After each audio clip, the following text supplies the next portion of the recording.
Hello, नमस्कार, आदाब, सत श्री अकाल, वणक्कम, वंदे मातरम। दोस्तों, स्वागत है आप सभी का एक बार फिर से गॉगल गुरु ऑडियो बुक चैनल पर।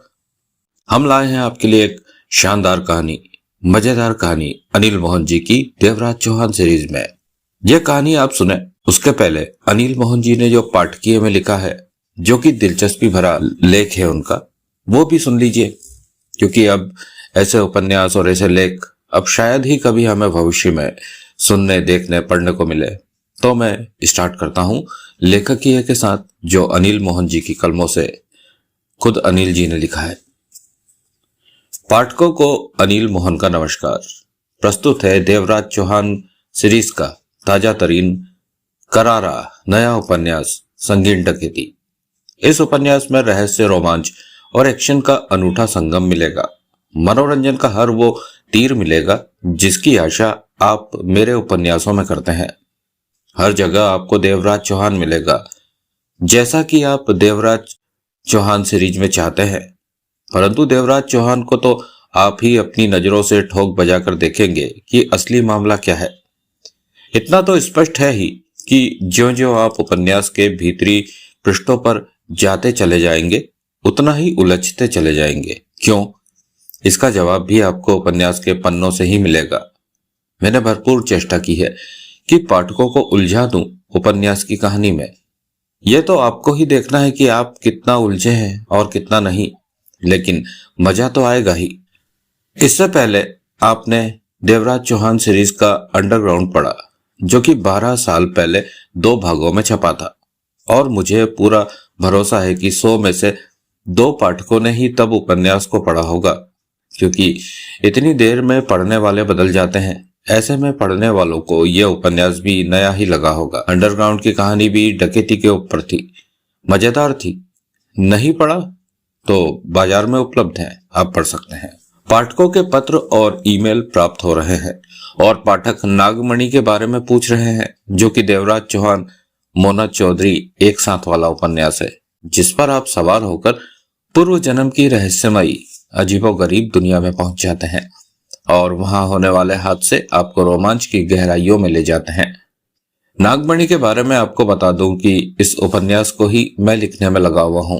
पूर्व जन्म पर लिखने वाले उपन्यासों में बहुत मेहनत लगती है, ज्यादा वक्त लगता है, क्योंकि नए प्रकार के हादसों को उपन्यास में जन्म देना पड़ता है। सैकड़ों साल पहले की दुनिया के हादसों का निर्माण आज करना पड़ता है, तो वक्त लगेगा ही। साधारण उपन्यासों की तरह आसानी से इस उपन्यास को नहीं लिखा जा सकता, परंतु ऐसा उपन्यास पूरा हो जाने पर मुझे लगता है कि मैं जाने किस दुनिया की गहराइयों में डूबा हुआ था, और लंबे अरसे के बाद मैं अपनी दुनिया में लौटा हूं। तब अपनी दुनिया में लौटकर मुझे बहुत आराम मिलता है। कहानी लिखते समय मुझे भी पात्रों के साथ पूर्व जन्म की दुनिया में जाना पड़ता है, और वहां मैं जो महसूस करता हूं उसे ही पन्नों पर उतार कर आपके सामने पेश करता हूं। बहुत दिलचस्प मामला होता है ये मेरे लिए। एक बात और बता दूं, जैसी कि देवराज चौहान और मोना चौधरी एक साथ वाले उपन्यासों की परंपरा रही है कि इन उपन्यासों की कहानी 3 भागों में पूरी होती है या की जाती है। इसी परंपरा को कायम रखते हुए नागमणि इस कड़ी का पहला भाग है। नागमणि की बैक पर आगामी दूसरे भाग वाले उपन्यास का नाम छपा होगा। इसी प्रकार तीसरे का मनीष जैन, प्रबंध संचालक रवि पॉकेट बुक्स, इस बात का वादा कर चुके हैं कि इन तीनों उपन्यासों को एक के बाद एक छापकर बाजार में पेश कर देंगे, ताकि पाठकों को अगला भाग पढ़ने के लिए इंतजार न करना पड़े। आप एक पढ़कर हटे तो दूसरा आपके सामने आ जाए, कुछ इस प्रकार होगा सब कुछ। अब मैं ईमेल भेजने वाले पाठकों के नामों का जिक्र करना चाहता हूं। यूं तो ईमेल भेजने वालों की संख्या काफी ज्यादा है, सबके नामों का जिक्र करूंगा तो जगह कम पड़ जाएगी, क्योंकि पत्र समाप्ति पर है। ईमेल भेजने वाले जिन पाठकों के नामों का जिक्र यहाँ ना आए, उनके बारे में अगले उपन्यास के पत्र में लिखूंगा। ईमेल भेजने वालों में से मैं ये जरूर कहूंगा कि वो अपने ईमेल में जगह का नाम अवश्य लिखे। पंजाब से संदीप लिखते हैं कि मैंने आपके सब उपन्यास पढ़े हैं। आपके उपन्यासों की कीमत जितनी भी हो मैं खरीद लेता हूँ, और अब रॉबरी किंग का इंतजार कर रहा हूँ। काशीराम चौधरी, राजस्थान पत्रिका ने जयपुर से ईमेल पर कहा है कि वे 7 साल से मेरे रीडर हैं। हाल ही में इन्होंने मेरे 2 उपन्यास खत्म किए हैं, नसीब के पत्ते और अंडरग्राउंड, जो कि इन्हें बेहद पसंद आए।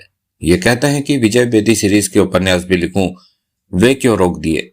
पंजाब से लक्की ने ईमेल में लिखा, ये मेरे सब उपन्यास पढ़ते हैं परंतु इन्हें खाकी से गद्दारी और रॉबरी किंग नहीं मिल रहा, जबकि दोनों उपन्यास बाजार में उपलब्ध हैं। अनुपम दीक्षित का जाने कहां से ईमेल आया, अगली बार जगह का नाम जरूर लिखें। इन्हें देवराज चौहान और मोना चौधरी एक साथ वाला कोई खास उपन्यास चाहिए, जिसकी कहानी के एक अंश का इन्होंने जिक्र किया है, परंतु वो अंश मुझे याद नहीं आ रहा कि वो किस उपन्यास से है। इन्होंने ये नहीं लिखा कि हाल ही में इन्होंने कौन सा नया उपन्यास पढ़ा है। जिक्र करने लायक और भी नाम पते हैं, परंतु उनके बारे में आगामी उपन्यास में लिखूंगा। पत्र की समाप्ति पर मैं ये बता देना चाहता हूं कि मेरा आगामी उपन्यास दिन दहाड़े लूट है, जो कि देवराज चौहान सीरीज का है और कहानी में बेहद दिलचस्प डकैती है। शुरू करने के बाद अंत पर जाकर ही आप ठहर पाएंगे। सच में दिन दहाड़े लूट की स्टोरी मजेदार है। एक्शन, रोमांच, सस्पेंस, हर चीज का संगम आपको इस उपन्यास में मिलेगा।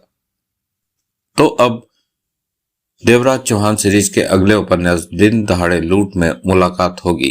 अनिल मोहन। तो दोस्तों, यह था अनिल मोहन जी का पत्र हम सब पाठकों के नाम। अब हम शुरू करते हैं संगीन डकैती का episode number 1। Devraj Chauhan series, Sangeen Dakaiti, Anil Mohan. दिन के 12 बज रहे थे। बैंक का काम रोज की भांति ठीक ढंग से चल रहा था। आज कुछ भी नया नहीं था।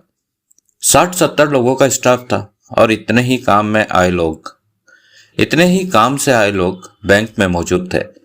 हर कोई व्यस्त नजर आ रहा था। बैंक के बाहरी गेट पर दोनाली बंदूक थामे गार्ड खड़ा था। सीसीटीवी कैमरे बैंक में चारों तरफ लगे थे। कुछ फिक्स थे तो कुछ तस्वीरें लेते मध्यम सी रफ्तार से सेट अंदाज में घूमे जा रहे थे। गार्ड इस वक्त दोनाली बंदूक कंधे पर फैलाए हथेली में तंबाकू रगड़ते इधर उधर देख रहा था। रोज की बोरियत भरी अपनी ड्यूटी वो आज भी पूरा कर रहा था। तभी गार्ड की निगाह बाहर की तरफ उठी तो उसने बैंक के सामने सफेद रंग की वैन रुकती देखी, जिसके शीशे काले थे। गार्ड यूं ही उधर ही देखता रहा। देखते ही देखते वैन में से 4 लोग बाहर निकले और बैंक के प्रवेश गेट की तरफ आने लगे। उनमें से एक देवराज चौहान था। दोनों हाथ जेबों में डाले शांत अंदाज में वो बैंक के गेट की तरफ बढ़ रहा था। गार्ड ने तंबाकू मुंह में रखा और उन पर से नजरें हटा ली। तभी वैन में से एक और व्यक्ति बाहर निकला। उसके चेहरे पर क्रीम कलर का झीना नकाब था। वो भी तेजी से बैंक की तरफ बढ़ता चला गया। इससे यह तो स्पष्ट हो गया कि कुछ गड़बड़ होने वाली है। देवराज चौहान ने बैंक की सीढ़ियां चढ़ी और गार्ड के पास पहुंचा। ठिठका। गार्ड ने उसे देखा। हम बैंक लूटने जा रहे हैं, देवराज चौहान ने शांत स्वर में कहा। गार्ड चौंका। उसकी आंखें सिकुड़ी। अचकचाए अंदाज में उसने देवराज चौहान को देखा। क्या बात कर रहे हो? गार्ड के होठों से निकला। अगर तुमने कोई हरकत करने की चेष्टा की तो मेरा आदमी तुम्हें मार देगा, देवराज चौहान बोला। गार्ड ने पास खड़े आदमी को देखा। उस आदमी ने उसी पल रिवॉल्वर निकालकर गार्ड की कमर में लगा दी। गार्ड की टांगे कीर्तन कर उठी। देवराज चौहान आगे बढ़ा तो बाकी के दोनों आदमी और नकाब वाला भीतर आ गए। नकाब वाले ने बैंक का कैची गेट बंद किया और आगे बढ़ गया। गार्ड और वो आदमी बैंक के भीतर कैची गेट के पास खड़े थे। ये क्या कर रहे हो? गार्ड घबराए स्वर में कह उठा। बैंक लूट रहे हैं, वो व्यक्ति बोला। खामोश रहो और शांत रहो वरना गोली मार दूंगा। देवराज चौहान अपने साथ के दोनों लोगों से कह उठा। बिखर जाओ, पोजीशन लो अपनी। वे दोनों वहां से दूर होते चले गए। तब तक नकाब वाला पास आ गया था। जगमोहन, देवराज चौहान ने कहा, अगर कोई पंगा खड़ा करे तो शूट कर देना। जगमोहन ने सिर हिला दिया। अगले ही पल देवराज चौहान ने रिवॉल्वर निकाली और हाथ ऊपर उठाकर फायर कर दिया। धमाका गूंजने की देर थी कि एकाएक वहां भगदड़ मच गई। देवराज चौहान रिवॉल्वर थामे एक टेबल पर चढ़ा और ऊंचे स्वर में कह उठा। हम बैंक लूटने आए हैं, किसी की जान नहीं लेना चाहते, परंतु जो हमारे रास्ते में आएगा वो मारा जाएगा। जो जहां है वहीं पर खड़ा रहे। हम सिर्फ दौलत लेने आए हैं, किसी की जान नहीं लेना चाहते। ऐसे में कोई हमें मजबूर ना करे कि हमें किसी की जान लेनी पड़े। सब अपनी अपनी जगह पर शांत और चुपचाप खड़े रहें। हम कई लोग हैं, इसलिए जो हम कहते हैं वो ही करो। एकाएक बैंक में उठती आवाजें थमने लगी। कुछ पलों में ही वहां खामोशी छा गई। बैंक में मौजूद सबकी निगाह टेबल पर चढ़े देवराज चौहान पर थी। जगमोहन, देवराज चौहान ने कहा, मैनेजर को ढूंढो, वो कहाँ है? उसके साथ स्ट्रांग रूम की दौलत इकट्ठी करो। चेहरे पर नकाब ओढ़े जगमोहन रिवॉल्वर वाला हाथ लहराता मैनेजर के कैबिन की तरफ बढ़ता चिल्लाया, इस बैंक का मैनेजर कहाँ है? जल्दी से मेरे सामने आए। देवराज चौहान टेबल पर खड़ा हर तरफ नजरें सतर्कता से घुमा रहा था। मैनेजर के कैबिन के बाहर ही सूट पहने 55 बरस का आदमी सख्ते की सी हालत में खड़ा था। जगमोहन सीधा उसके पास पहुंचा और गुर्राहट भरे स्वर में कह उठा, तुम हो मैनेजर? उसने फौरन सहमति में सिर हिला दिया। चलो स्ट्रांग रूम में, 2 आदमी अपने साथ ले लो, सारे नोट भरकर मुझे दो, ये काम 5 मिनट में हो जाना चाहिए, जगमोहन ने दांत भींचकर सख्त स्वर में कहा। मैनेजर घबराया सा वहीं खड़ा रहा। गोली मारूं? जगमोहन ने वैशी स्वर में कहा। नहीं, मैनेजर के होठों से सूखा सा स्वर निकला। जल्दी करो बेवकूफ, देर होने से गड़बड़ हो जाएगी और सबसे पहले तुम ही मरोगे। 10 मिनट में ही नोटों से भरा बड़ा थैला जगमोहन ने 2 आदमियों के साथ वैन के भीतर रखवाया, खुद भी वैन में बैठ गया। चेहरे पर अभी भी झीना नकाब मौजूद था। उसी पल देवराज चौहान और तीनों साथी बैंक से आकर वैन में आ बैठे। देवराज चौहान ने ड्राइविंग सीट संभाली। वैन के दरवाजे बंद हो चुके थे। अगले ही पल वैन वहां से दूर होती चली गई। वैन के आगे पीछे कहीं भी नंबर प्लेट नहीं थी। दोपहर बाद शाम 4 बजे पुलिस हेडक्वार्टर में पुलिस के उच्चाधिकारियों की मीटिंग हुई। उस मीटिंग में बैंक के सीसीटीवी कैमरों में आवाज की रिकॉर्डिंग नहीं थी, इसलिए डकैती के दौरान बैंक में होने वाली कोई भी बातचीत उस फुटेज से सुनने को नहीं मिली। परंतु पुलिस द्वारा बैंक के लोगों का लिया बयान इस वक्त उनके पास ही मौजूद था कि डकैतों का सरदार अपने साथी को जगमोहन कहकर पुकार रहा था।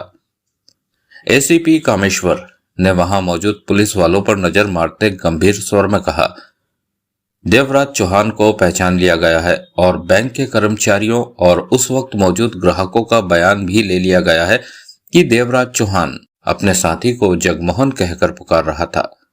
यानी कि इस बात में अब कोई शक नहीं रहा कि डकैती मास्टर देवराज चौहान ने जगमोहन और 3 अन्य लोगों के साथ यह बैंक डकैती की है। सबके चेहरे सीसीटीवी कैमरों में कैद कर लिए गए हैं, परंतु जगमोहन ने उस वक्त नकाब पहन रखा था, इसलिए उसका चेहरा स्पष्ट नहीं आ सका कैमरे में। 5 लोगों ने इस डकैती को अंजाम दिया है। अपराधी हमारे सामने है, मतलब कि हमने उसे पहचान लिया है। पुलिस अब उसकी तलाश में लग सकती है। देवराज चौहान की तस्वीर की और उसके 3 साथियों की तस्वीरें निकाली जा रही है। ये तस्वीरें पूरी मुंबई में पुलिस वालों को बांट देनी है। मैं जल्द से जल्द देवराज चौहान और उनके साथियों को कानून के फंदे में देखना चाहता हूं। पूरे मुंबई में हाई अलर्ट कर दो। 24 घंटों के भीतर मैं देवराज चौहान को अपने सामने देखना चाहता हूं। वहां मौजूद कमिश्नर पाटिल ने कहा, डकैती मास्टर देवराज चौहान के पकड़ने का जिम्मा इंस्पेक्टर पवन कुमार वानखेड़े का है। इंस्पेक्टर वानखेड़े, एसीपी के चेहरे पर सख्ती उभर आई। देवराज चौहान का केस कई सालों से वानखेड़े के पास है, तो इंस्पेक्टर वानखेड़े ने अब तक देवराज चौहान को पकड़ा क्यों नहीं? सख्त स्वर था एसीपी कामेश्वर का। इसका जवाब तो वानखेड़े साहब ही दे सकते हैं, अन्य पुलिस वाले ने कहा। एसीपी कामेश्वर ने इंटरकॉम का रिसीवर उठाया, कान से लगाकर बटन दबा दिया। दूसरी तरफ बजर जाने लगा। फिर कानों में इंस्पेक्टर विजय दामोलकर की आवाज पड़ी। यस दामोलकर, इंस्पेक्टर पवन कुमार वानखेड़े को अभी मेरे पास भेजो। जी सर। कामेश्वर ने रिसीवर रखते हुए कहा, देवराज चौहान जाना माना डकैती मास्टर है, पुलिस में कब से वांटेड है और हैरानी है कि वो कभी पकड़ा नहीं गया। इंस्पेक्टर वानखेड़े, एक बार वो पकड़ा गया था, कमिश्नर पाटिल ने कहा। कब? कई साल पहले वानखेड़े ने ही उसे पकड़ा था, परंतु वह आसानी से फरार हो गया। फरार हो गया? कैसे? इसी हेडक्वार्टर में वानखेड़े ने उसे रखा था। तब वो वानखेड़े की कस्टडी में ही था और गिरफ्तारी के चंद घंटों बाद ही वो फरार हो गया। यह कैसे हो सकता है? यही हुआ था। तो क्या वो वानखेड़े की लापरवाही से फरार हुआ था? पाटिल चुप रहा। या वानखेड़े और देवराज चौहान में सौदा पट गया और वानखेड़े ने उसे फरार करवा दिया? कामेश्वर ने तीखे स्वर में कहा। अब तक खामोश बैठा एसीपी केलकर कामेश्वर को घूरता कह उठा, एसीपी साहब, आप सीधे सीधे इंस्पेक्टर वानखेड़े पर रिश्वत लेकर फरार करवाने का इल्जाम लगा रहे हैं। कामेश्वर ने केलकर को देखा। चंद पल दोनों एक दूसरे को देखते रहे। खामोशी तीखी हो उठी। सॉरी, एसीपी कामेश्वर ने मुस्कुराने की चेष्टा की। मैं कुछ गलत कह गया। इंस्पेक्टर पवन कुमार वानखेड़े के बारे में सब जानते हैं कि वे कितने ईमानदार और मेहनती है। एसीपी केलकर ने पुनः कहा। उसे 2 बार एसीपी बनने का मौका मिला, परंतु वो फील्ड में काम करना चाहते हैं, इसलिए उन्होंने तरक्की नहीं ली। इतने सालों में वानखेड़े देवराज चौहान को क्यों नहीं पकड़ पाया फिर? कामेश्वर ने पूछा। यह बात वानखेड़े ही बताएं तो बेहतर होगा, कमिश्नर पाटिल ने कहा। तभी टेबल पर पड़ा इंटरकॉम बजने लगा। हेलो, एसीपी कामेश्वर ने रिसीवर उठाया। सर, इंस्पेक्टर दामोलकर की आवाज कानों में पड़ी। वानखेड़े साहब तो रात को ही किसी केस के सिलसिले में नेपाल गए हैं। ठीक है, कामेश्वर ने रिसीवर रखा और सबसे कह उठा। इंस्पेक्टर वानखेड़े नेपाल गए हैं रात को। वानखेड़े से बाद में भी बात हो जाएगी। इस वक्त तो मुद्दा देवराज चौहान का है। मैं ऐसे डकैती मास्टर को जेल में देखना चाहता हूँ। ये कोई मजाक नहीं है कि एक बैंक में 5 हथियारबंद लोग घुस आते हैं और 128 लोगों की मौजूदगी में 15 मिनट में वो बैंक से 1.25 करोड़ की रकम लूट कर ले जाते हैं। वहां पर कोई उनका मुकाबला करने की कोशिश कर सकता था। ऐसे में गोलियां चलती और कई लाशें बिछ जाती। कुछ भी हो सकता था। मैं नहीं चाहता कि देवराज चौहान ऐसा दोबारा करे। सबकी निगाहें एसीपी कामेश्वर पर थी। क्या कहना चाहते हैं आप? कमिश्नर पाटिल ने पूछा। अगर किसी को ऐतराज ना हो तो देवराज चौहान को पकड़ने का काम मैं अपने हाथ में लेना चाहता हूं। यह तो अच्छी बात है, एसीपी केलकर ने कहा। तो मैं अभी से इस काम पर लग जाना चाहता हूं, एसीपी कामेश्वर ने सिर हिलाकर कहा। मैं देवराज चौहान को पकड़कर दिखाऊंगा। मैं उस डकैती मास्टर को इस तरह कानून नहीं तोड़ने दूंगा। मीटिंग खत्म हो गई। सब उठे और बाहर निकले। एसीपी कामेश्वर वहां से सीधा अपने ऑफिस में पहुंचा और इंटरकॉम पर इंस्पेक्टर विजय दामोलकर को बुलाया। 4 मिनट में ही इंस्पेक्टर दामोलकर एसीपी के सामने था। दामोलकर, एसीपी कामेश्वर ने कहा, तुम्हारे हाथ में जो भी काम है उसे किसी और के हवाले कर दो। तुम मेरे साथ काम करोगे। मैंने डकैती मास्टर देवराज चौहान को पकड़ना है। Yes sir. आज सुबह उसने 4 साथियों के साथ बैंक में डकैती की और 125 आदमियों की मौजूदगी में 1.25 करोड़ रुपए वो लूट कर ले भागे। मैं देवराज चौहान को ये दादागिरी नहीं करने दूंगा। जरूरत पड़ी तो उसका एनकाउंटर करूंगा। जो भी हो, उसका वजूद अब मैंने खत्म करना है और इसके लिए मुझे फील्ड में काम करना होगा। मैं अभी आदेश जारी कर रहा हूं कि पूरे मुंबई में रेड अलर्ट कर दो। देवराज चौहान और उसके साथियों की तस्वीरें 6 बजे तक हर मुंबई के हर पुलिस स्टेशन पर, हर पीसीआर पर ड्यूटी दे रहे पुलिस वालों तक पहुंच जानी चाहिए। जैसे भी हो, देवराज चौहान अब आजाद नहीं रहना चाहिए। मेरी कोशिश है कि अगले 24 घंटों में नतीजा सामने आ जाए। शाम के 8 बज रहे थे। पूरी मुंबई में रेड अलर्ट जारी हो चुका था। जगह जगह, खास तौर से हर महत्वपूर्ण सड़क पर नाकेबंदी लग चुकी थी। पुलिस हाथों में देवराज चौहान और उसके साथियों की तस्वीरें लिए लोगों को पहचानने की चेष्टा कर रही थी। इससे लोगों को असुविधा हो रही थी। पहुंचने में उन्हें देरी हो रही थी, परंतु पुलिस को भी अपना काम करना था। देवराज चौहान और उसके साथियों को पकड़ना था। एसीपी कामेश्वर इंस्पेक्टर दामोलकर के साथ हर नाके पर पहुंचकर अपनी मौजूदगी दर्शाने की कोशिश कर रहा था कि काम पर लगे पुलिस वाले उसे फील्ड में देखकर पूरी सतर्कता से काम करते रहे। कामेश्वर हर कीमत पर देवराज चौहान को तलाश करके पकड़कर सीखचों के पीछे पहुंचा देना चाहता था या उसका एनकाउंटर कर देने का दृढ़ इरादा अपने मन में रखे हुए था। अगले दिन दोपहर 1 बजे वो नीले रंग की वैन सड़कों पर तेजी से दौड़ी जा रही थी। उसके शीशे काले थे। ड्राइविंग सीट पर देवराज चौहान मौजूद था। 4 अन्य आदमी वैन में मौजूद थे। 3 तो कल वाले ही थे जिनके साथ देवराज चौहान ने कल बैंक लूटा था, और चौथा कल वाला जगमोहन ही था। उसके चेहरे पर कल की ही तरह झीना नकाब स्किन कलर का पड़ा था। वैन में खामोशी थी। हम लोगों की तलाश में पुलिस मुंबई भर में भागी फिर रही है, एक ने कहा। इन बातों की तुम लोगों को जल्दी ही आदत हो जाएगी। पुलिस से डर लगना बंद हो जाएगा, देवराज चौहान ने कहा। मुझे पुलिस का कोई डर नहीं है, दूसरे ने कहा। मुझे भी नहीं है, तीसरा बोला। देवराज चौहान ने कोहनी स्टीयरिंग में फंसाई और सिगरेट सुलगाकर कश लिया। जगमोहन खामोश बैठा था। कल हमने 1.25 करोड़ का हाथ मारा, पहले वाला बोला। इन छोटी छोटी रकमों के बारे में मत सोचो, देवराज चौहान ने कहा।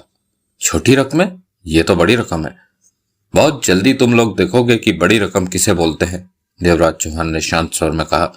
लेकिन अब हम कहाँ जा रहे हैं? हीरा भाई नंद किशोर ज्वेलर्स का नाम सुना है, देवराज चौहान ने कहा। हीरा भाई नंद किशोर, ये तो बहुत बड़ा ज्वेलर्स है। बांद्रा में, दूसरे के होठों से निकला। हम बांद्रा ही जा रहे हैं। वहां डकैती करनी है? हाँ, देवराज चौहान ने सिर हिलाया। आज हम हीरा भाई नंद किशोर ज्वेलर्स के यहाँ डकैती करेंगे। डायमंड और सोना मिलाकर वहां से हमें 20-30 करोड़ का सामान मिल जाएगा। 20-30 करोड़? पहले वाले के होठों से निकला। मैंने तो कभी सोचा भी नहीं था कि इतनी बड़ी रकम का हाथ मारूंगा, तीसरे ने गहरी सांस ली। यह बड़ी रकम नहीं है, देवराज चौहान ने कहा। बड़ी रकम नहीं है 20-30 करोड़? नहीं। तो फिर बड़ी रकम किसे कहते हो? तीसरे की निगाह देवराज चौहान पर जा टिकी थी। बाकी दोनों भी देवराज चौहान को देखने लगे थे। देवराज चौहान वैन ड्राइव करते क्या उठा। कल हमने जो किया और जो आज करने जा रहे हैं वो तुम तीनों का टेस्ट है। मैंने तुम लोगों को ऐसे छोटे छोटे कामों के लिए अपने साथ नहीं मिलाया। हकीकत में मुझे तुम लोगों के साथ एक बड़ी डकैती को अंजाम देना है। बड़ी डकैती? हाँ, कहां पर? अगर बड़ी डकैती करनी है तो हम ये सब काम क्यों कर रहे हैं? देवराज चौहान ने कष्ट लेकर मोड़ काटा और बोला, ये सब करके मैं देखना चाहता हूं कि तुम लोगों में से कोई कमजोर तो नहीं है। क्या मैंने सही आदमियों का चुनाव किया है? इस वक्त मैं तुम लोगों का टेस्ट ले रहा हूं। अगर तुम में से मुझे कोई कमजोर लगा तो मैं उन्हें इन लूटों में से उसे हिस्सा देकर अलग कर दूंगा, क्योंकि मैंने जो बड़ी डकैती को अंजाम देना है उसमें कमजोर इंसान का मेरी योजना में कोई काम नहीं। तीनों ने एक दूसरे को देखा। वैन तेजी से दौड़ी जा रही थी। वो बड़ी डकैती कितनी रकम की होगी? पहले वाले ने गंभीर बेचैनी भरे स्वर में पूछा। हीरा भाई नंद किशोर ज्वेलर्स का शोरूम आने वाला है। हम बांद्रा पहुंच चुके हैं, तैयार हो जाओ, देवराज चौहान ने कहा। फिर खामोश बैठे जगमोहन से बोला, तुम चुप क्यों हो? जगमोहन ने देवराज चौहान को देखा और गहरी सांस लेकर रह गया, कहा कुछ नहीं। सूर्य निकला हुआ था, तेज गर्मी थी, रह रहकर माथे पर पसीना आ जाता था। सड़कों पर आते जाते लोगों पर इस गर्मी का कोई असर न हो रहा था। अपने काम के लिए सब दौड़े जा रहे थे। परेरा, देवराज चौहान बोला। वैन के पिछले हिस्से में गार्ड की यूनिफॉर्म रखी है, अपने कपड़े उतारो और उसे पहन लो। परेरा ने बिना कुछ पूछे अपनी सीट छोड़ी और एक कदम पीछे हटकर कपड़े उतारने लगा। यूनिफॉर्म ठीक वैसी ही है जैसा कि हीरा भाई नंद किशोर ज्वेलर्स के गार्ड्स ने पहन रखी है।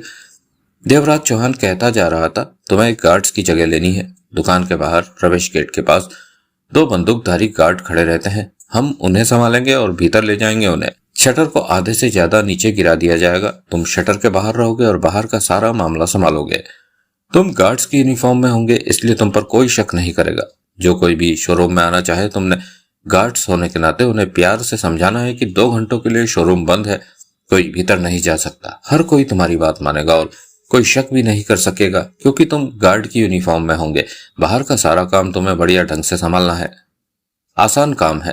परेरा वैन के पीछे पड़े लिफाफे को उठाकर खोलता हुआ बोला। लिफाफे में से उसने नई सिली गार्ड की वर्दी निकाली और पहनने लगा। फिर सिर पर टोपी डाल ली। उसके बाद अपनी रिवॉल्वर जेब में ठूसी। मैं रेडी हूं, परेरा बोला। वैन चलाते वक्त देवराज चौहान ने गर्दन घुमाकर एक नजर उस पर मारी, फिर सामने देखते गए उठा। तुम तो पूरी तरह हीरा भाई नंद किशोर शोरूम के गार्ड की तरह लग रहे हो, परंतु जैसा कि तुम सोच रहे हो तुम्हारा काम आसान नहीं है। दुकान का शटर आधे से ज्यादा नीचे गिरा होगा। तुम बाहर रहोगे और आने वालों को तसल्ली भरे अंदाज में रोकना है कि उन्हें किसी प्रकार का शक न हो सकता है कि आने वालों को फोन करके शोरूम में बुलवाया हो, या फिर कोई जल्दी में हो सकता है, उसे माल की डिलीवरी लेकर फौरन ही कहीं पहुंचना हो सकता है। मैं समझ गया। अगर कोई काबू में ना आए तो उस स्थिति में तुम आने वाले को कह सकते हो कि वे थोड़े से उठे शटर के नीचे से शोरूम में जा सकते हैं, परंतु ऐसा होने पर तुम हमें फोन पर तुरंत खबर करना। यह नौबत ही नहीं आएगी, मैं सब ठीक कर लूंगा। इस बात का खास ध्यान रखना कि शोरूम के बाहर रहकर तुमने कोई पंगा खड़ा नहीं करना है, देवराज चौहान ने पुनः कहा। तुम मुझे बच्चा समझते हो? इन बातों को मैं भी समझता हूं। मेरे लिए तुम लोग बच्चे ही हो और मैं तुम लोगों को ट्रेन कर रहा हूं ताकि जो बड़ी डकैती करनी है उसमें तुम लोगों को शामिल कर सकूं। जो मैं कहता हूं वो ठीक से सुनो। मुझे इस काम की परवाह नहीं, परंतु तुम्हारी छोटी सी गलती तुम्हें उस बड़ी डकैती से मरहूम कर सकती है। जो मैं करने वाला हूँ, तब तुम्हें ज्यादा अफसोस होगा कि मुझे अपने पर पूरा भरोसा है देवराज चौहान कि मैं काबिल हूँ इन कामों के लिए, तभी तो तुम ढूंढते हुए मेरे पास पहुंचे और इस वक्त तुमने ये साबित करना है कि मैंने सही आदमी का चुनाव किया है। देवराज चौहान बोला, तैयार हो जाओ, वो सामने ही हीराभाई नंद किशोर ज्वेलर्स का शोरूम है। परेरा, तुम वैन में ही रहोगे और ये देखते रहोगे कि हम क्या कर रहे हैं। जैसे ही हम शोरूम के बाहर मौजूद दोनों गार्ड्स को भीतर ले जाए, तुमने वैन से निकलकर वो जगह संभाल लेनी है। परेरा ने सिर हिला दिया। बाकी दोनों और जगमोहन तैयार हो गए। तुम्हारे चेहरे पर नकाब है जगमोहन, ऐसे में तुम परेरा के बाद ही वैन से निकलना और कोशिश करना कि कोई तुम्हें नकाब पहने शोरूम में जाते ना देखे। परंतु यहाँ बहुत भीड़ है और ऐसा होना संभव नहीं। चिंता मत करो, मैं नकाब उतार लूंगा और शोरूम में प्रवेश करने के बाद ही नकाब पहनूंगा, जगमोहन बोला। यह ठीक रहेगा, देवराज चौहान ने कहा और हीराभाई नंद किशोर ज्वेलर्स के शोरूम के सामने वैन को रोक दिया। देवराज चौहान और बाकी दोनों वैन से उतरे और सहज भाव से तीनों हीराभाई नंद किशोर ज्वेलर्स के शोरूम की तरफ बढ़ने लगे। भीड़ थी, लोग आ जा रहे थे। शोरूम के शीशे के दरवाजे के पास दो बंदूकधारी गार्ड्स खड़े थे। दरवाजे के दोनों तरफ बड़े बड़े शोकेसों में सोने और हीरो के नेकलेस तथा अन्य प्रकार की ज्वेलरी सजा रखी थी। लखानी, वाडेकर। देवराज चौहान आगे बढ़ते शांत स्वर में क्या उठा, जो भी करना आराम से करना, किसी भी बात की जल्दबाजी नहीं होनी चाहिए, क्योंकि जल्दबाजी काम को बिगाड़ कर रख देती है। सब्र के साथ काम करोगे तो सफलता मिलेगी। मैं शोरूम में चला जाऊंगा, तुम दोनों ने दोनों गार्ड्स को भीतर लाना है, इस तरह की शोरूम के बाहर आते जाते लोगों को गड़बड़ की भनक भी ना मिले। लखानी और वाडेकर ने कुछ नहीं कहा। तीनों दरवाजे पर पहुंचे। उन्हें आया पाकर एक गार्ड ने आदर भरे ढंग से शीशे का दरवाजा खोला। देवराज चौहान भीतर प्रवेश कर गया। उसी पल दरवाजा खोलने वाले गार्ड की कमर से वाडेकर ने चोरी छिपे ढंग से रिवॉल्वर सटा दी। गार्ड ने चौंक कर वाडेकर को देखा। मरना है क्या? वाडेकर फुसफुसाया। चल अंदर। कहने के साथ ही वाडेकर ने रिवॉल्वर की नाल का दबाव बढ़ा दिया। गार्ड घबराया सा शीशे के खुले दरवाजे से भीतर प्रवेश कर गया। वाडेकर उसके साथ था। तब तक लखानी दूसरे गार्ड को घेर चुका था। छिपे अंदाज में रिवॉल्वर निकालकर उसने हाथों में ले ली थी और दूसरे गार्ड ने उसके हाथ में रिवॉल्वर देख भी ली थी। उसकी बंदूक कंधे पर टिकी थी। तेरा साथी समझदार है जो रिवॉल्वर देखकर फौरन बात मानकर भीतर चला गया। अब तेरा क्या इरादा है? यही गोली खाएगा या भीतर चलेगा? वक्त कम है, जल्दी हाँ या ना बोल। लखानी की आवाज में मौत के सर्द भाव थे। तभी परेरा वहां आया और खड़ा हो गया। ले, नया गार्ड आ गया। लखानी कठोर स्वर में बोला, ये देगा ड्यूटी? तुझे गोली मार दूं क्या? नहीं। तो चल भीतर, अपनी बंदूक इसे दे दे। गार्ड ने तुरंत अपनी बंदूक परेरा को दे दी। परेरा ने बंदूक कंधे पर लटकाई और वहां खड़ा हो गया।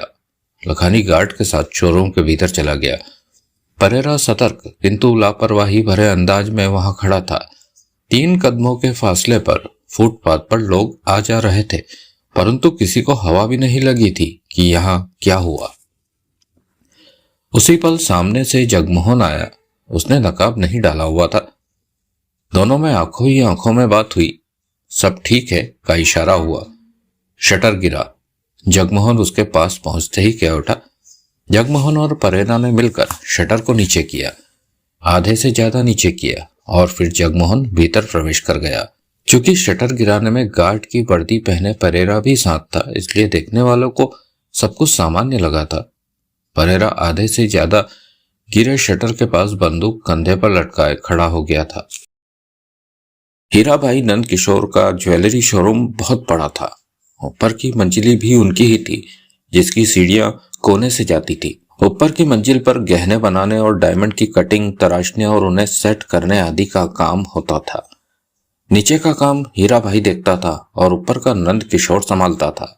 हीराभाई की उम्र 50 बरस थी और नंद किशोर 45 वर्ष का था। यह धंधा उन्हें अपने बाप दादे से विरासत में मिला हुआ था। 1:15 बजे नंद किशोर नीचे आया और हीराभाई के पास कुर्सी पर जा बैठा। शोरूम में तेज रोशनियां जल रही थी। साड़ियां पहने 15 बेहद खूबसूरत सेल्स गर्ल्स थी वहां। हर कोई किसी न किसी काम में व्यस्त नजर आ रही थी। सबके पास वहां ग्राहक थे। मध्यम सी बातों का स्वर हर ओर से उठ रहा था। हीरा, बैठते हुए नंद किशोर ने कहा, गिनानी का जो डायमंड सेट तैयार करना है उसमें कितना सोना डालें? 50%। 15 तोले का सेट है, 50% ठीक है। और डायमंड? जो गुजरात से घटिया डायमंड मंगवाए थे वे ही डायमंड गिनानी वाले सेट में लगवा दे। बीच में जो मोटा डायमंड लगे वो महंगा वाला लगा देना। हर किसी की निगाह उसी डायमंड पर जाएगी। वो बढ़िया क्वालिटी का होना चाहिए, हीरा भाई ने कहा। तू गिनानी से खुंदक क्यों खाता है? नंद किशोर मुस्कुरा कर बोला, साले के पास बहुत पैसा है, काम धाम कुछ करता नहीं, हर महीने अपनी 10 साल छोटी बीवी को लिए महंगे जेवरात खरीदने आ जाता है। तुझे गिनानी के पैसे से समस्या है या उसकी 10 साल छोटी बीवी से? ये गोपाल भीतर क्यों आया है? एकाएक हीरा भाई ने कहा। उसके साथ कौन है? नंद किशोर की निगाह गार्ड की तरफ और उसके साथ मौजूद देवराज चौहान की तरफ गई। वो उनकी तरफ ही आ रहे थे।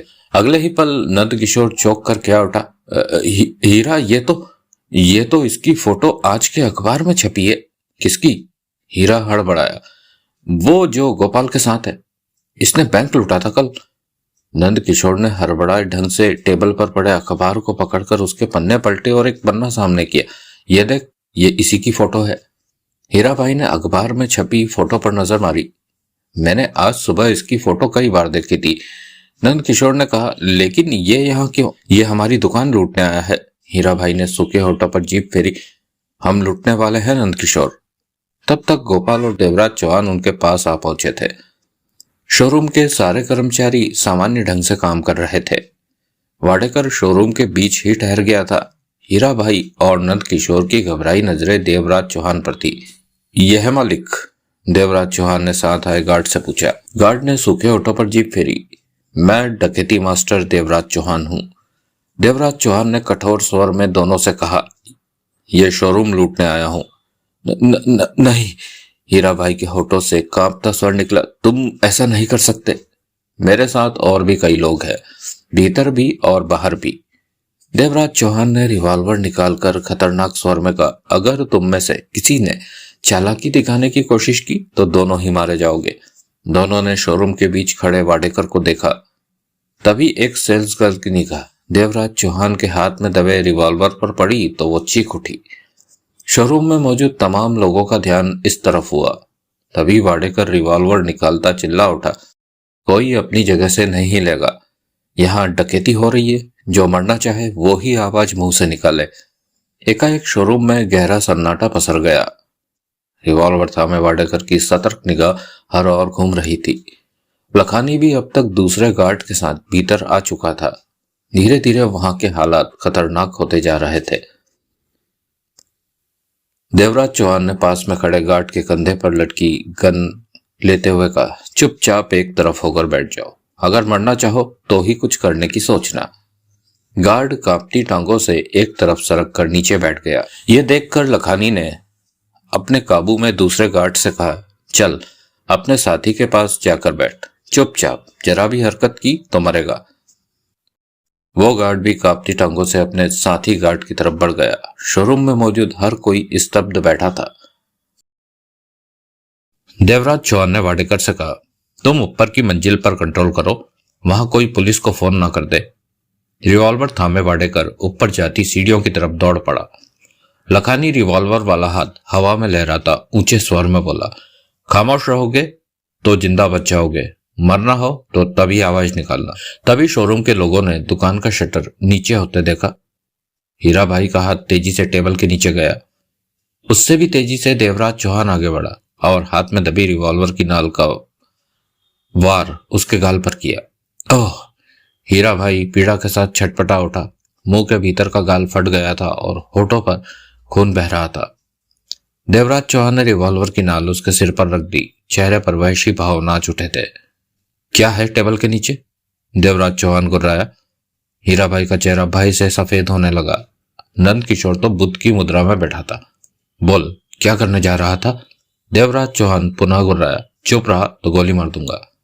खतरे का अलार्म बजाने जा रहा था। हीरा भाई जल्दी से क्या उठा। कहाँ बजता है ये अलार्म? दुकान के बाहर। हीराबाई बोला, दूर दूर तक आवाज जाती है। दोनों यहां से खड़े हो जाओ, देवराज चौहान ने दांत पीछकर कहा। हीरा भाई और नंदकिशोर उठे तुरंत। वहां बीचों बीच नीचे बैठ जाओ, देवराज चौहान ने कहा। तभी जगमोहन को पास आते देखा तो देवराज चौहान बोला, इन दोनों की तलाशी लो कि इनके पास हथियार तो नहीं, फिर इन्हें बीचों बीच फर्श पर बिठा दो। जगमोहन दोनों को वहां से ले गया। रिवॉल्वर थामे देवराज चौहान ने पूरे शोरूम में तसल्ली भरी निगाह मारी, फिर ऊंचे स्वर में कह उठा, तुम लोगों को डरने की जरूरत नहीं। हम यहाँ किसी की जान लेने नहीं आए, परंतु किसी ने होशियारी दिखाने की चेष्टा की तो वो जरूर मारा जाएगा। हम यहाँ का सोना और डायमंड लूटने आए हैं, वो लेकर चले जाएंगे। तुम आधा ले लो, आधा छोड़ जाओ। दुकान के बीच फर्श पर बैठा हीराबाई रो देने वाले स्वर में कह उठा। 4 कदमों के फासले पर खड़ा जगमोहन गुर्रा उठा। चुप रह, वरना मार दिया जाएगा। मैं बर्बाद हो जाऊंगा। हीराबाई की आंखों में आंसू निकले। तुम मरना चाहते हो? जगमोहन ने रिवॉल्वर वाला हाथ सीधा करके खतरनाक स्वर में कहा। चुप हो जा हीरा। नंदकिशोर जल्दी से कह उठा, जान है तो सब कुछ है, लेकिन चुप। नंदकिशोर ने धीमे स्वर में कहा, पुलिस इन्हें पकड़ लेगी और हमारा माल भी बरामद कर लेगी, सब ठीक हो जाएगा, अभी इन्हें ले जाने दे। अब तू आवाज मत निकालना, हम दोबारा से धंधा खड़ा कर लेंगे। मार्केट में हमारी साख है, हमें उधार माल मिल जाएगा, जान है तो जहान है, सब ठीक हो जाएगा। अब तू आवाज मत निकालना। देवराज चौहान का ऊंचा स्वर वहां गूंजा। शोरूम के कर्मचारियों में से 3 ऐसे लोग उठे जो ये जानते हो कि हीरे जवाहरात और महंगे गहने कहां कहां रखे हैं और उन्हें थैलों में भरकर हमारे हवाले करना है। जल्दी करो। 3 आदमी, परंतु कोई अपनी जगह से नहीं हिला। उसी पल जगमोहन आगे बढ़ा और नंदकिशोर की कनपट्टी पर रिवॉल्वर रखकर गुर्राया, तू सारा माल निकाल कर हमें दे। इनकार किया तो अब भी गोली। नंदकिशोर फौरन कांपती टांगों से खड़ा हो गया और क्या उठा, गोली मत मारना, मैं सब कुछ तुम्हारे हवाले करता हूं। रिवॉल्वर पीछे कर लो, चलो मेरे साथ। परेरा, जो कि हीरा भाई नंदकिशोर ज्वेलर शोरूम के बाहर दुकान का आधे से ज्यादा शटर गिराए गार्ड की वर्दी में बंदूक थामे खड़ा था। अभी उसे 5 मिनट ही खड़े हुए थे कि अचानक ही अजीब सी मुसीबत में फंस गया। उसके पास ही फुटपाथ पर लोग आ जा रहे थे कि अचानक ही एक आदमी भीड़ से निकलकर उसके सामने आ खड़ा हुआ। उसे देखते ही परेरा अचकचा गया। वो पिंटो था, उसका चचेरा भाई। दोनों में अच्छी पड़ती थी। कुछ दिन पहले एक अपहरण के सिलसिले में दोनों ने साथ ही काम किया था। तू? पिंटो हैरानी से बोला, यहां गार्ड की नौकरी कर रहा है? कब से? परेरा हक्का बक्का सा उसे देखने लगा। बता तो, तेरा दिमाग कब से खराब हो गया जो तू गार्ड की नौकरी? कौन हो तुम? परेरा सक पका कर क्या उठा।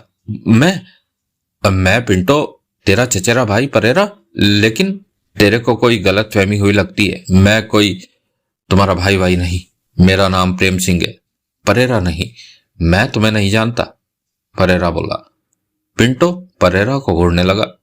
जाओ यहां से, परेरा ने मुंह फेर कर कहा। मालिक ने मना कर रखा है यूं ही किसी से बात करने को।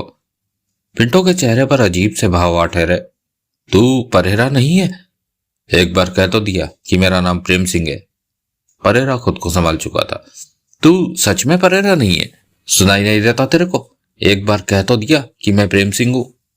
अच्छा, पिंटो सिर हिलाकर बोला। हैरानी है कि तू परेरा नहीं है, तू प्रेम सिंह है, लेकिन तेरी आवाज भी परेरा जैसी ही है। परेरा मुंह घुमाए शांति से खड़ा था। मन ही मन पिंटो को चले जाने को कह रहा था। चल यार, मजाक बहुत हो गया, पिंटो मुस्कुराकर बोला। यह बता कि तू कब से गार्ड की नौकरी? 2 साल हो गए यहाँ नौकरी करते, और मैं तेरे को नहीं जानता। 2 साल?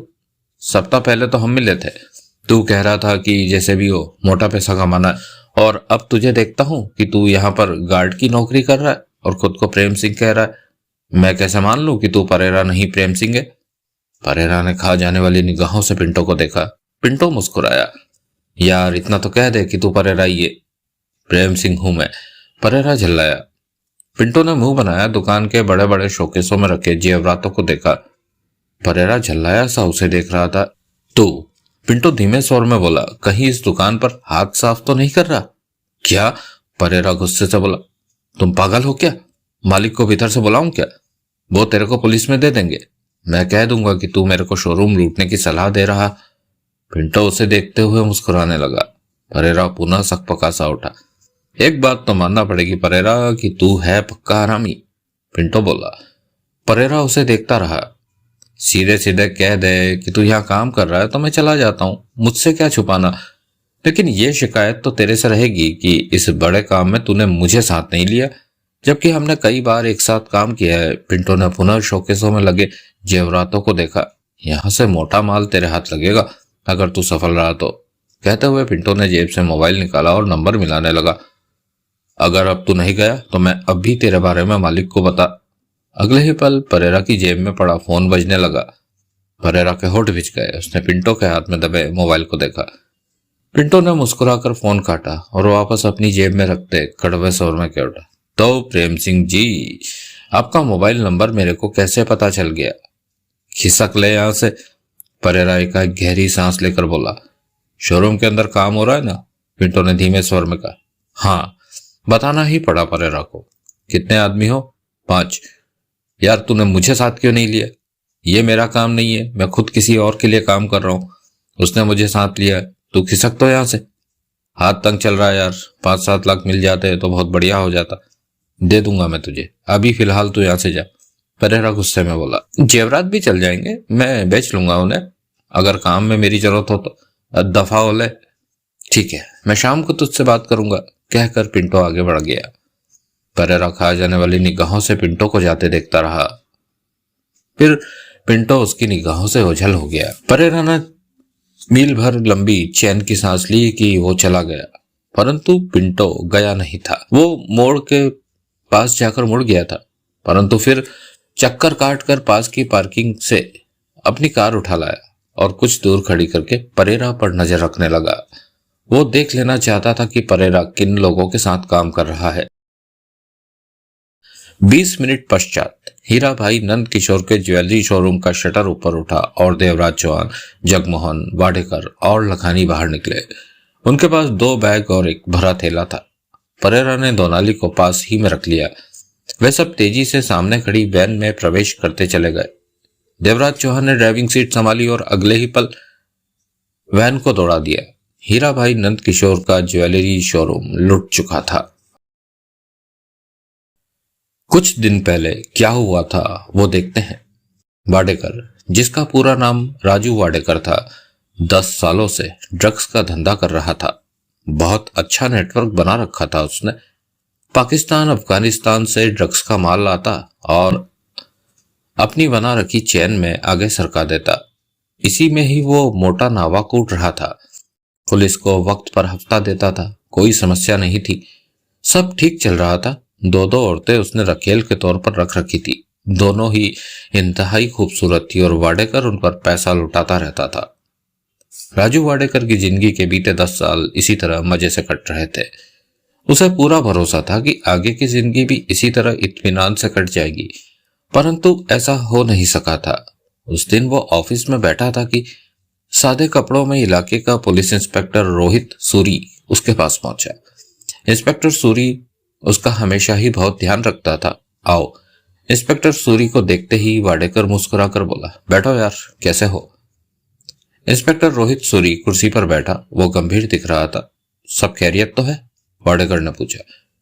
मैं तुझे ऐसी खबर सुनाने जा रहा हूं कि जिसे सुनकर तेरे को खुशी नहीं होगी, सूरी बोला। अच्छा, ऐसी क्या बात हो गई? मेरा ट्रांसफर हो गया है। ओह, यह खबर तो सच में बुरी है। वाडेकर परेशान हुआ। नया एसीपी आया है, वो जानता है कि तुम्हारे साथ मेरे अच्छे संबंध हैं, उसी ने मेरा ट्रांसफर, मतलब कि अब वो नोट चाहता है मेरे से। एसीपी चंपा नेरकर ने ही मुझे तुम्हारे पास भेजा। एसीपी ने तुम्हें मेरे पास भेजा? वाडेकर ने मुस्कुराकर पहलू वाला। तो कितनी रकम मांगता है वो कहता है कि तुमसे कह दूं कि वो अपने इलाके में ऐसे काम नहीं होने देगा। 1 सप्ताह का वक्त दिया है उसने कि तुम अपना यह धंधा समेटकर इस इलाके से हमेशा के लिए चले जाओ। इंस्पेक्टर रोहित सूरी ने गंभीर स्वर में कहा। मतलब कि ज्यादा रकम लेना चाहता है वो, तभी उसने ऐसा कहा। एसीपी चंपा नेरकर ऐसा नहीं है, वो सख्त मिजाज पुलिस वाला है। चार्ज लेते ही उसने अपने इलाके में मौजूद हर गलत काम करने वालों को इसी तरह खबर भिजवा दी कि काम बंद करके इलाका छोड़ दो। सूरी बोला, तुम्हें उसकी बात को गंभीरता से लेना चाहिए। ऐसी क्या आफत है, कोई तो कीमत होगी ही उसकी। मैंने अपना आखिरी फर्ज निभा दिया। सूरी कुर्सी छोड़कर उठ खड़ा हुआ।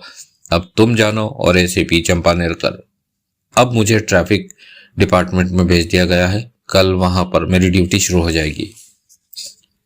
इंस्पेक्टर रोहित सूरी चला गया।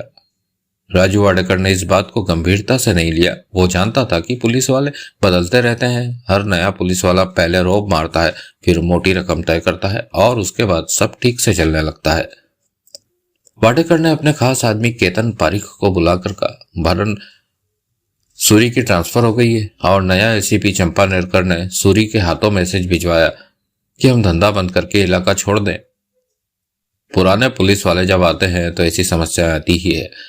केतन पारिक बोला, तुम उस एसीपी को नोट चढ़ा दो। यही सोचा यार मैंने, पता कर कि वो कमिश्नर मिलेगा कहाँ। तब तक मैं छोटा ब्रीफकेस नोटों से भर देता हूँ। कितना देगा? 10 लाख। पहली बार में ही इतना दोगे तो वो ज्यादा मुंह फाड़ेगा।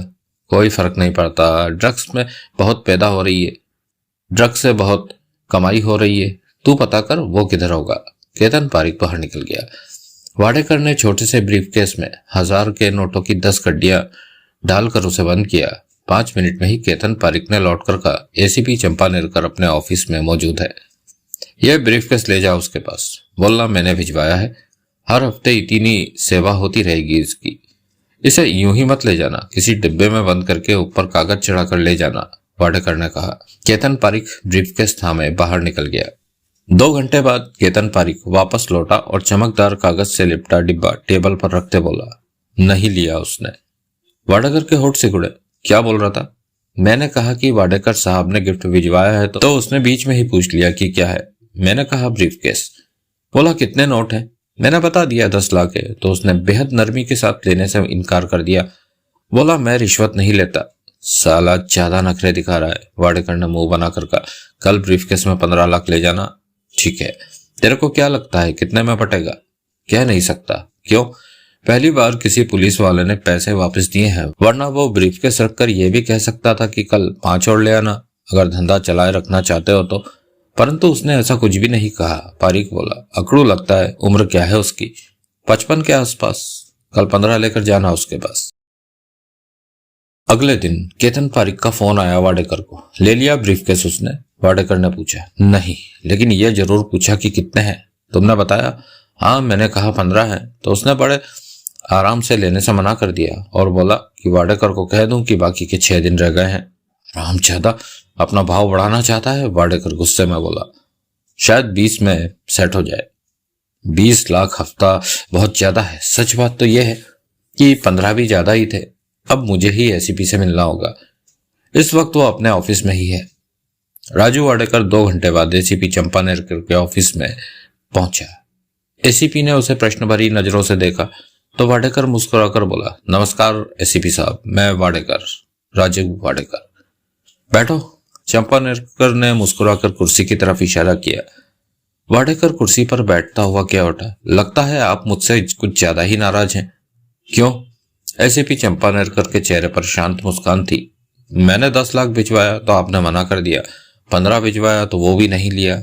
वाडेकर हंसकर बोला, 15 बहुत है, इस धंधे में इससे ज्यादा नहीं दे सकता। ज्यादा बड़े स्केल पर मैं धंधा करता नहीं। खर्चा पानी निकल आता है, बस इतनी ही कमाई होती है। आपको हर सप्ताह 15 लाख पहुंच जाया करेंगे। सही वक्त आपके पास पैसा पहुंचा करेगा। तभी एक पुलिस वाला तेजी से भीतर आता बोला, सर, मिस्टर मजूमदार आ गए हैं। वे तुम देख नहीं रहे, मैं वाडेकर साहब से बात कर रहा हूं, चंपानेरकर ने कठोर स्वर में कहा। पुलिस वाला संभला। मजूमदार साहब को बोलो इंतजार करे। मैं वाडेकर साहब का वक्त खराब नहीं करना चाहता इन्हें इंतजार कराकर। इनका वक्त कीमती है। इनके जाने के बाद ही मजूमदार से मिलूंगा। जाओ। वो पुलिस वाला उसी पल बाहर निकल गया। एसीपी चंपानेरकर ने मुस्कुराकर वाडेकर को देखा। वाडेकर चंपानेरकर के व्यवहार से कुछ बेचैन हो गया था। तो आप क्या कह रहे थे वाडेकर साहब? वाडेकर ने अपनी बात फिर दोहराई। चंपानेरकर बोला, आपको इस बात पर तसल्ली होनी चाहिए कि आपका आदमी मुझे मेरे ही ऑफिस में रिश्वत देने आया और मैंने उसे गिरफ्तार नहीं किया, जबकि 2 बार वो पैसे लेकर आया। चंपानेरकर ने शांत स्वर में कहा, मुझे उन्हीं इलाकों में भेजा जाता है जहां पर तुम जैसे लोगों के धंधे बंद कराने हो। अपनी कुर्सी संभालने से पहले ही मैं इलाके के उन लोगों के बारे में जान लेता हूं जो गैर कानूनी कामों में लिप्त हैं और जिनके धंधे मैंने बंद कराने होते हैं। यह बात नहीं कि मैं रिश्वत नहीं लेता, परंतु मैं ड्रग्स जैसे कामों में रिश्वत नहीं लेता। ये जहर है जो तुम देश की जनता के बीच फैला रहे हो। मेरे कहने पर इंस्पेक्टर सूरी तुम्हें 7 दिन का अल्टीमेटम दे गया था, जिसमें से 1 दिन बीत चुका है और आज दूसरा दिन है। अभी भी तुम्हारे पास बहुत वक्त है कि तुम अपना धंधा समेट कर ये इलाका छोड़कर जा सकते हो। मेरी तुम्हारी कोई दुश्मनी नहीं, इसलिए मैंने तुम्हें वक्त दिया है। एसीपी साहब, वाडेकर ने शांत स्वर में कहा, मेरा धंधा बंद कराने से कोई फर्क नहीं पड़ेगा। इस देश में हजारों लोग हैं जो ड्रग्स का काम कर रहे हैं। ये काम तो चलता ही रहेगा। कोई बात नहीं, अभी मेरी नजर तुम पर है। कम से कम तुम इस इलाके से धंधा बंद करके खिसक जाओ। मैं आपको 20 लाख हफ्ता दूंगा। तुम बेकार की कोशिश कर रहे हो। यहाँ मेरा सब कुछ जमा जमाया है। इलाका छोड़ने से मुझे करोड़ों का नुकसान हो जाएगा। जिन लोगों ने मेरे पैसे देने हैं वो भी नहीं देंगे। मेरी भी मजबूरी है। मेरे से आपको 80 लाख महीना मिलेगा। इतना पैसा तो। अब उठ जाओ वाडेकर, मेरा वक्त बहुत कीमती है। यह बात अपने दिमाग में बिठा लो कि मैं ड्रग्स का धंधा करने वालों से रिश्वत नहीं लेता। सच बात तो यह है कि मैं तुम्हें इस तरह उखाड़ फेंक देना चाहता हूं कि तुम दोबारा कहीं पर भी अपना धंधा ना जमा सको। मैंने तुम्हें 7 दिन का अल्टीमेटम दिया है, परंतु मैं तुम्हें इलाके से जाने नहीं दूंगा। मेरी निगाह हर वक्त तुम पर है। क्या मतलब? मैंने स्पष्ट रूप से कहा है कि तुम्हें इस लायक छोड़ूंगा नहीं कि तुम दोबारा ड्रग्स का धंधा शुरू कर सको। वाडेकर ने बेचैनी भरी नजरों से चंपा नेरकर की आंखों में देखा। चंपा नेरकर की आंखों में दृढ़ता भरी थी। ऐसा क्यों? उसके होठों से निकला, मुझे ऊपर से यही आदेश मिला है कि तुम्हारी ऐसी हालत कर दूं कि तुम दोबारा धंधा खड़ा ना कर सको। देश के बच्चों का सत्यानाश कर रहे हो तुम ड्रग्स बेचकर। सरकार इस बात की पूरी कोशिश कर रही कि ड्रग्स का कारोबार करने वालों को ऐसा कोई भी मौका नहीं दिया जाए कि वे दोबारा ड्रग्स का धंधा कर सके। आपने कहा कि मुझे वक्त दिया है, परंतु इलाके से जाने भी नहीं दूंगा। वाडेकर अजीब से स्वर में कह उठा। एसीपी चंपा नेरकर मुस्कुराया, कहा कुछ नहीं। एकाएक वाडेकर उठा और बिना कुछ कहे बाहर निकल गया। वो खतरा महसूस कर रहा था। पारिक, राजू वाडेकर परेशान स्वर में बोला, मुझे कुछ भारी गड़बड़ लग रही है। एसीपी शायद मेरा एनकाउंटर करना चाहता है।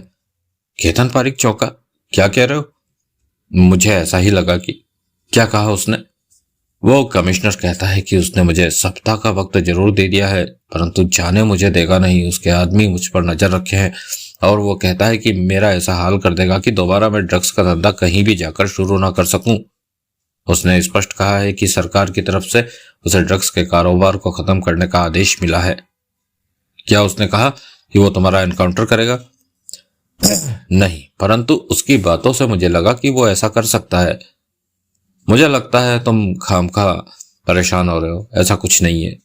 मेरी बात कम ही गलत निकलती है पारिक। तो दोनों एक दूसरे को देखने लगे। एसीपी पीछे हटने वाला नहीं। वो मुझे अपनी बात का पक्का लगा। ऐसा तो नहीं कि ऐसी बातें कहकर वो तुमसे मोटे नोट वसूल करना चाहता हो? कुछ पल चुप रहकर वाडेकर बोला, ऐसा नहीं लगता मुझे। तुम एक बार फिर कोशिश कर लो, शायद एसीपी पट जाए। वो नहीं पटेगा। वाडेकर ने इनकार में सिर हिलाया। मोटी रकम के साथ कोशिश करो, नहीं तो कुछ और सोचते हैं। पारिक बोला, कुछ और क्या? साफ कर देंगे कमिश्नर को। उसने कहा है कि वो मुझ पर नजर रखवा रहा है। वाडेकर परेशान स्वर में बोला, यह बात वो झूठ भी तो कह सकता है। वाडेकर ने पारिक को देखा, फिर गंभीर स्वर में बोला, तुम चेक करो जरा, क्या मुझ पर नजर रखी जा रही है? वाडेकर ने कहा, ठीक है, मैं चेक करता हूं, परंतु मेरा सुझाव है कि कमिश्नर को खत्म कर दिया जाए। इस बार यह करना आसान नहीं होगा। एक बार तो एक इंस्पेक्टर को हमने खत्म करवा दिया था जो हमारे पीछे हाथ धोकर पड़ा था, परंतु ये कमिश्नर खेला खाया सावधान इंसान लग रहा था। इन हालातों में वो अच्छी तरह जानता है कि मैं उसे मारने की सोच सकता हूँ। ये काम हमने तो खुद करना नहीं, हमारे आदमियों ने करना है। उसे कोई भी मार सकता है। अगर तुम इस बारे में ज्यादा सतर्क रहना चाहते हो तो ये काम हम बाहर के किसी आदमी से करा लेते हैं। केतन पारिक ने गंभीर स्वर में कहा। वाडेकर होठ बीचे सोच में डूब गया। मेरी राय है कि तुम एक बार 50 लाख के साथ कमिश्नर से मिलो, शायद वो मान जाए। अगले दिन बड़े ब्रीफकेस के साथ वाडेकर एसीपी चंपा नेरकर के ऑफिस में पेश हुआ।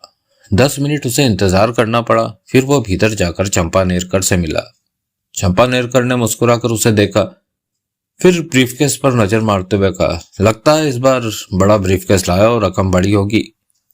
वाडेकर ने ब्रीफकेस टेबल पर रखा और मुस्कुराकर बोला, 50 लाख है, इसके अलावा 20 लाख हफ्ते आपको मिलते रहेंगे।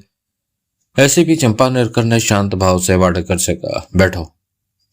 वाडेकर बैठा और बोला, हम लोग तो एक ही तालाब की मछली है साहब, हमें मिलकर रहना। मैंने सोचा था कि तुम मेरी हत्या करने की योजना बना रहे हो। चंपा नेरकर ने कहा, क्या बात कर रहे हो साहब। वाडेकर जल्दी से बोला, ड्रग्स का काम जरूर करता हूं, परंतु ये सब काम नहीं करता। पुलिस वालों को मैं इज्जत की नजरों से देखता हूं, पुलिस वाले तो मेरे लिए भगवान है। तुम क्यों अपना वक्त जाया कर रहे हो वाडेकर? एसीपी चंपा नेरकर शांत स्वर में बोला। वाडेकर की निगाह चंपा नेरकर पर जा टिकी। मैं रिश्वत नहीं लूंगा, तुम्हारे पांव उखाड़ दूंगा, तुम्हें ड्रग्स का धंधा करने लायक छोड़ूंगा नहीं, अपने इलाके में भी नहीं, दूसरे इलाके में भी नहीं। वाडेकर के होठ कस गए। मैंने तो सोचा था कि तुमने अपना बोरिया बिस्तर बांध लिया होगा, आज तीसरा दिन है, परंतु तुमने तो कोई भी तैयारी नहीं की। और मैं सोच रहा था कमिश्नर कि तुम मजाक कर रहे हो मुझसे, रकम बढ़वाना चाहते हो। वाडेकर ने अपने होठ खोले। गलत मत सोचो, मैंने तुमसे जो भी कहा है वो सच है। चंपा नेरकर ने उसकी आंखों में झांका। अब मैं तुम्हारी बात पर गंभीरता से सोच लेता हूं। वाडेकर बोला, मेरी हत्या करवाओगे? नहीं, वाडेकर मुस्कुराया, ऐसे घटिया काम मैं नहीं करता। तुम्हारे लिए हत्यारे का काम करने वाले तुम्हारे 2 आदमी आलम और मेहरचंद है ना? सब कुछ पता कर रखा है आपने तो। वाडेकर के चेहरे पर मुस्कान आ गई, परंतु आंखों में तीखे भाव थे। आलम और मेहरचंद अब तुम्हें ढूंढे से भी नहीं मिलने वाले। वाडेकर चौंका, क्या मतलब? चंपा नेरकर मुस्कुराया, कहाँ है वो? क्या किया है तुमने उनके साथ? लगता है तुम्हें आज तक पुलिस वाला नहीं मिला, सब नोट लेने वाले ही मिले हैं। वाडेकर ने गहरी सांस लेकर कहा, मेहरचंद और आलम का है? पता नहीं, लेकिन वो अब तुम्हें नहीं मिलने वाले। ऐसे में तुम मेरी हत्या बाहर के लोगों से करवाओगे। मैं पुलिस वालों की जान नहीं लेता। ऐसे भी चंपा नेरकर शांत भाव से उसे देखता रहा। वाडेकर बेचैनी भरे अंदाज में बैठा रहा। अपने बारे में सोचो वाडेकर, मैंने तुम्हें हर तरफ से घेर लिया है, कैसे बचोगे मुझसे? वाडेकर को साफ महसूस होने लगा कि एसीपी चंपा नेरकर बहुत खतरनाक है। जो ढंग मैं तुम पर इस्तेमाल कर रहा हूं वो पहले भी बहुतों पर इस्तेमाल कर चुका हूं, परंतु कोई बचा नहीं मुझसे। अब तुम्हारी बारी है। मेरी नजर तुम पर है कि अब तुम क्या करते हो। तुम्हें गिरफ्तार करके जेल में डालना मेरे लिए मामूली बात है, तुम्हें अब भी बंद करा सकता हूं। तुम पर ऐसी धाराएं लगाऊंगा कि सारी जिंदगी जेल में ही सड़ते रहोगे, परंतु मैं तुम जैसे लोगों को जेल में डालने के काम नहीं करता। तुम लोग जेल को ही अपना ठिकाना बनाकर वहीं से अपना काम शुरू। क्या करना चाहते हो तुम मेरे साथ? तुम्हारा सत्यानाश करूंगा ताकि तुम दोबारा ड्रग्स का धंधा खड़ा ना कर सको। फिर क्या? वाडेकर की आंखें सिकुड़ गई। ये तुम पर निर्भर है कि तुम अपना एनकाउंटर कराना चाहते हो या नहीं। चंपा नेरकर मुस्कुराया। वाडेकर का दिल धड़क उठा। तो उसका ख्याल दुरुस्त था कि उसका एनकाउंटर हो सकता है। मेरी सलाह मानो, अब भी अपनी सारी दौलत समेट करके निकल लो यहां से। तुम मुझे धमका रहे हो? यह धमकी ऑफिशियल है। तुम्हें खुश होना चाहिए कि मैंने स्पष्ट तौर पर सारे हालात तुम्हारे सामने रख दिए हैं, फैसला तुमने करना है। वाडेकर उठा, टेबल पर रखा ब्रीफकेस पकड़ लिया। दोनों की नजरें मिली। तो कमिश्नर साहब, वाडेकर शांत स्वर में बोला, अब हम में बातचीत का दौर खत्म हो गया। एसीपी चंपा नेरकर मुस्कुराया। तो ये तय रहा कि हम दोस्त नहीं बन सकते, कभी नहीं। चंपा नेरकर ने स्पष्ट कहा। ब्रीफकेस थामे वाडेकर पलटकर बाहर निकलता चला गया। पाटिल, हालात खराब हो गए हैं, राजू वाडेकर ने गंभीर स्वर में कहा। चंपा नेरकर किसी भी तरह से मानने को तैयार नहीं है और एनकाउंटर की बात उसने कह दी है। वही मेरा अंदेशा था कि वो मुझे खत्म करेगा। अजीब पुलिस वाला है वो। पारिक बड़बड़ा उठा। यह मामला नहीं सुलझ सकता। वाडेकर ने इनकार में सिर हिलाया। तो एसीपी ने मेहरचंद और आलम को भी गायब करा दिया है। तुमने देखा उन दोनों को? कल देखा था। ये बात क्या एसीपी ने कही? हाँ, वो जानता है कि ये दोनों मेरे लिए हत्या करने का काम करते हैं। वो इस बारे में सतर्क है कि मैं उसकी हत्या करा सकता हूं। ऐसा है तो उसने अभी तक आपको आजाद क्यों कर रखा है? मैं नहीं जानता। वो कोई चाल खेल रहा है। कैसी चाल? मुझे नहीं पता, वाडेकर बोला। मेहरचंद और आलम को शायद उसने शूट करा दिया हो। वो दोनों आसानी से पकड़ में आने वाले नहीं, पारिक ने कहा। कल वे दोनों मुझसे मिले थे। नोटों की जरूरत थी उन्हें, मैंने दिए। तुम पता करो कि वे दोनों कहाँ हैं।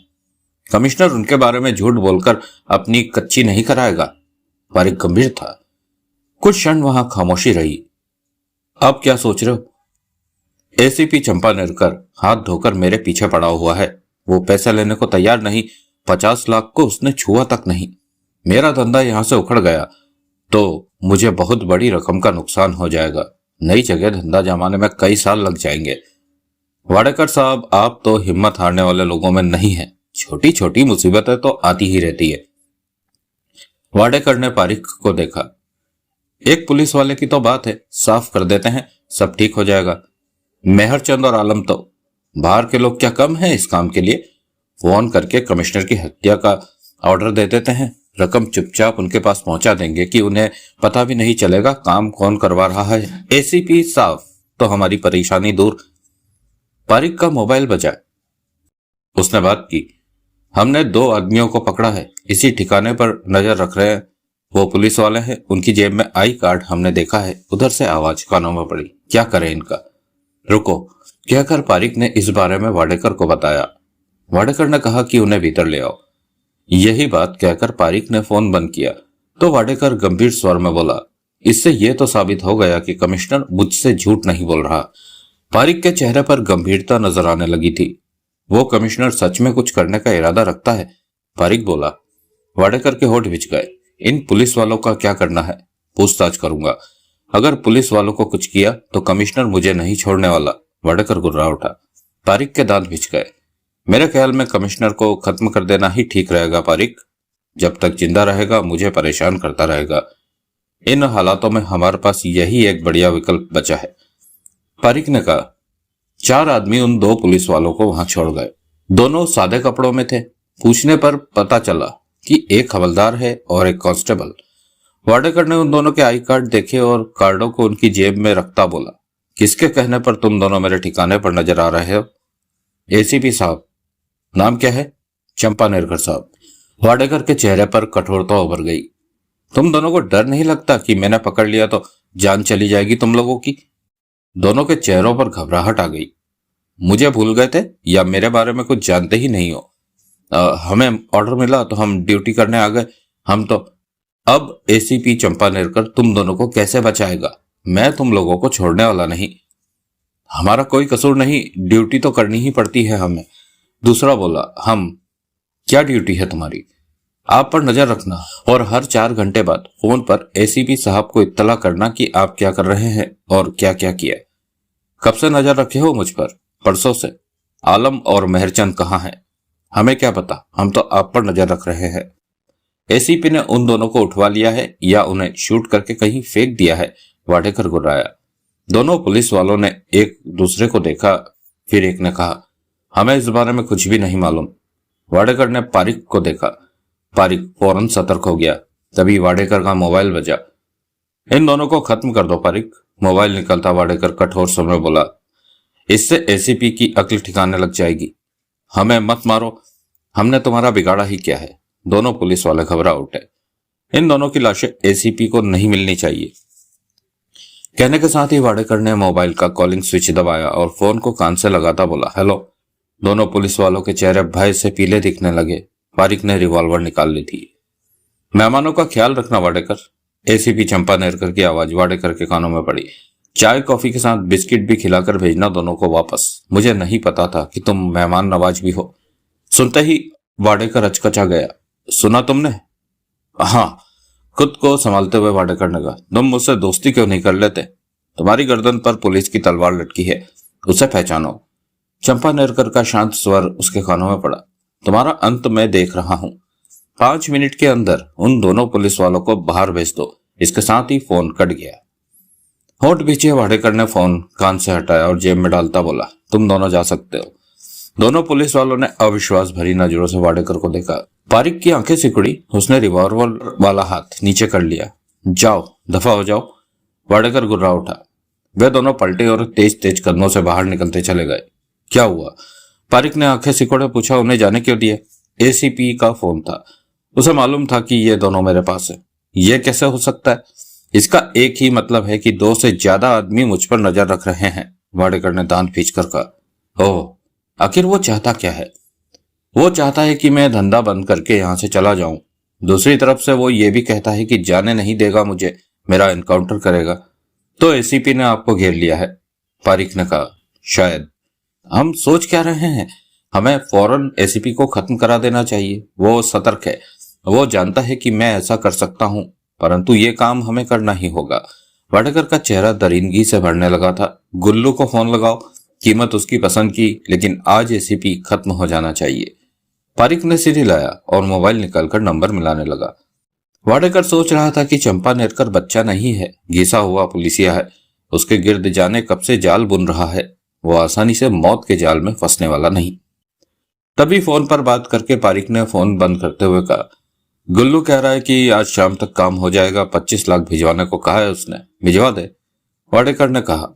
पारिक बाहर निकल गया। वाडेकर गुस्से से भरे अंदाज में सोचों में डूबता रहा। 10 मिनट बाद पारिक भीतर आया और बोला, पांडे के हाथों 25 लाख भिजवा दिए हैं गुल्लू को। वाडेकर सोचों से बाहर निकलकर पारिक से बोला, पारिक, हमें दूसरी तैयारी भी कर लेनी चाहिए। दूसरी तैयारी? अगर गुल्लू एसीपी को उड़ाने में कामयाब नहीं हो सका तब क्या होगा? वाडेकर ने कहा। तो एसीपी आपको छोड़ने वाला नहीं। पारिक बेचैनी भरे स्वर में कह उठा, हमें यह भी सोचना चाहिए कि गुल्लू असफल भी हो सकता है। दोनों कई पलों तक एक दूसरे को देखते रहे।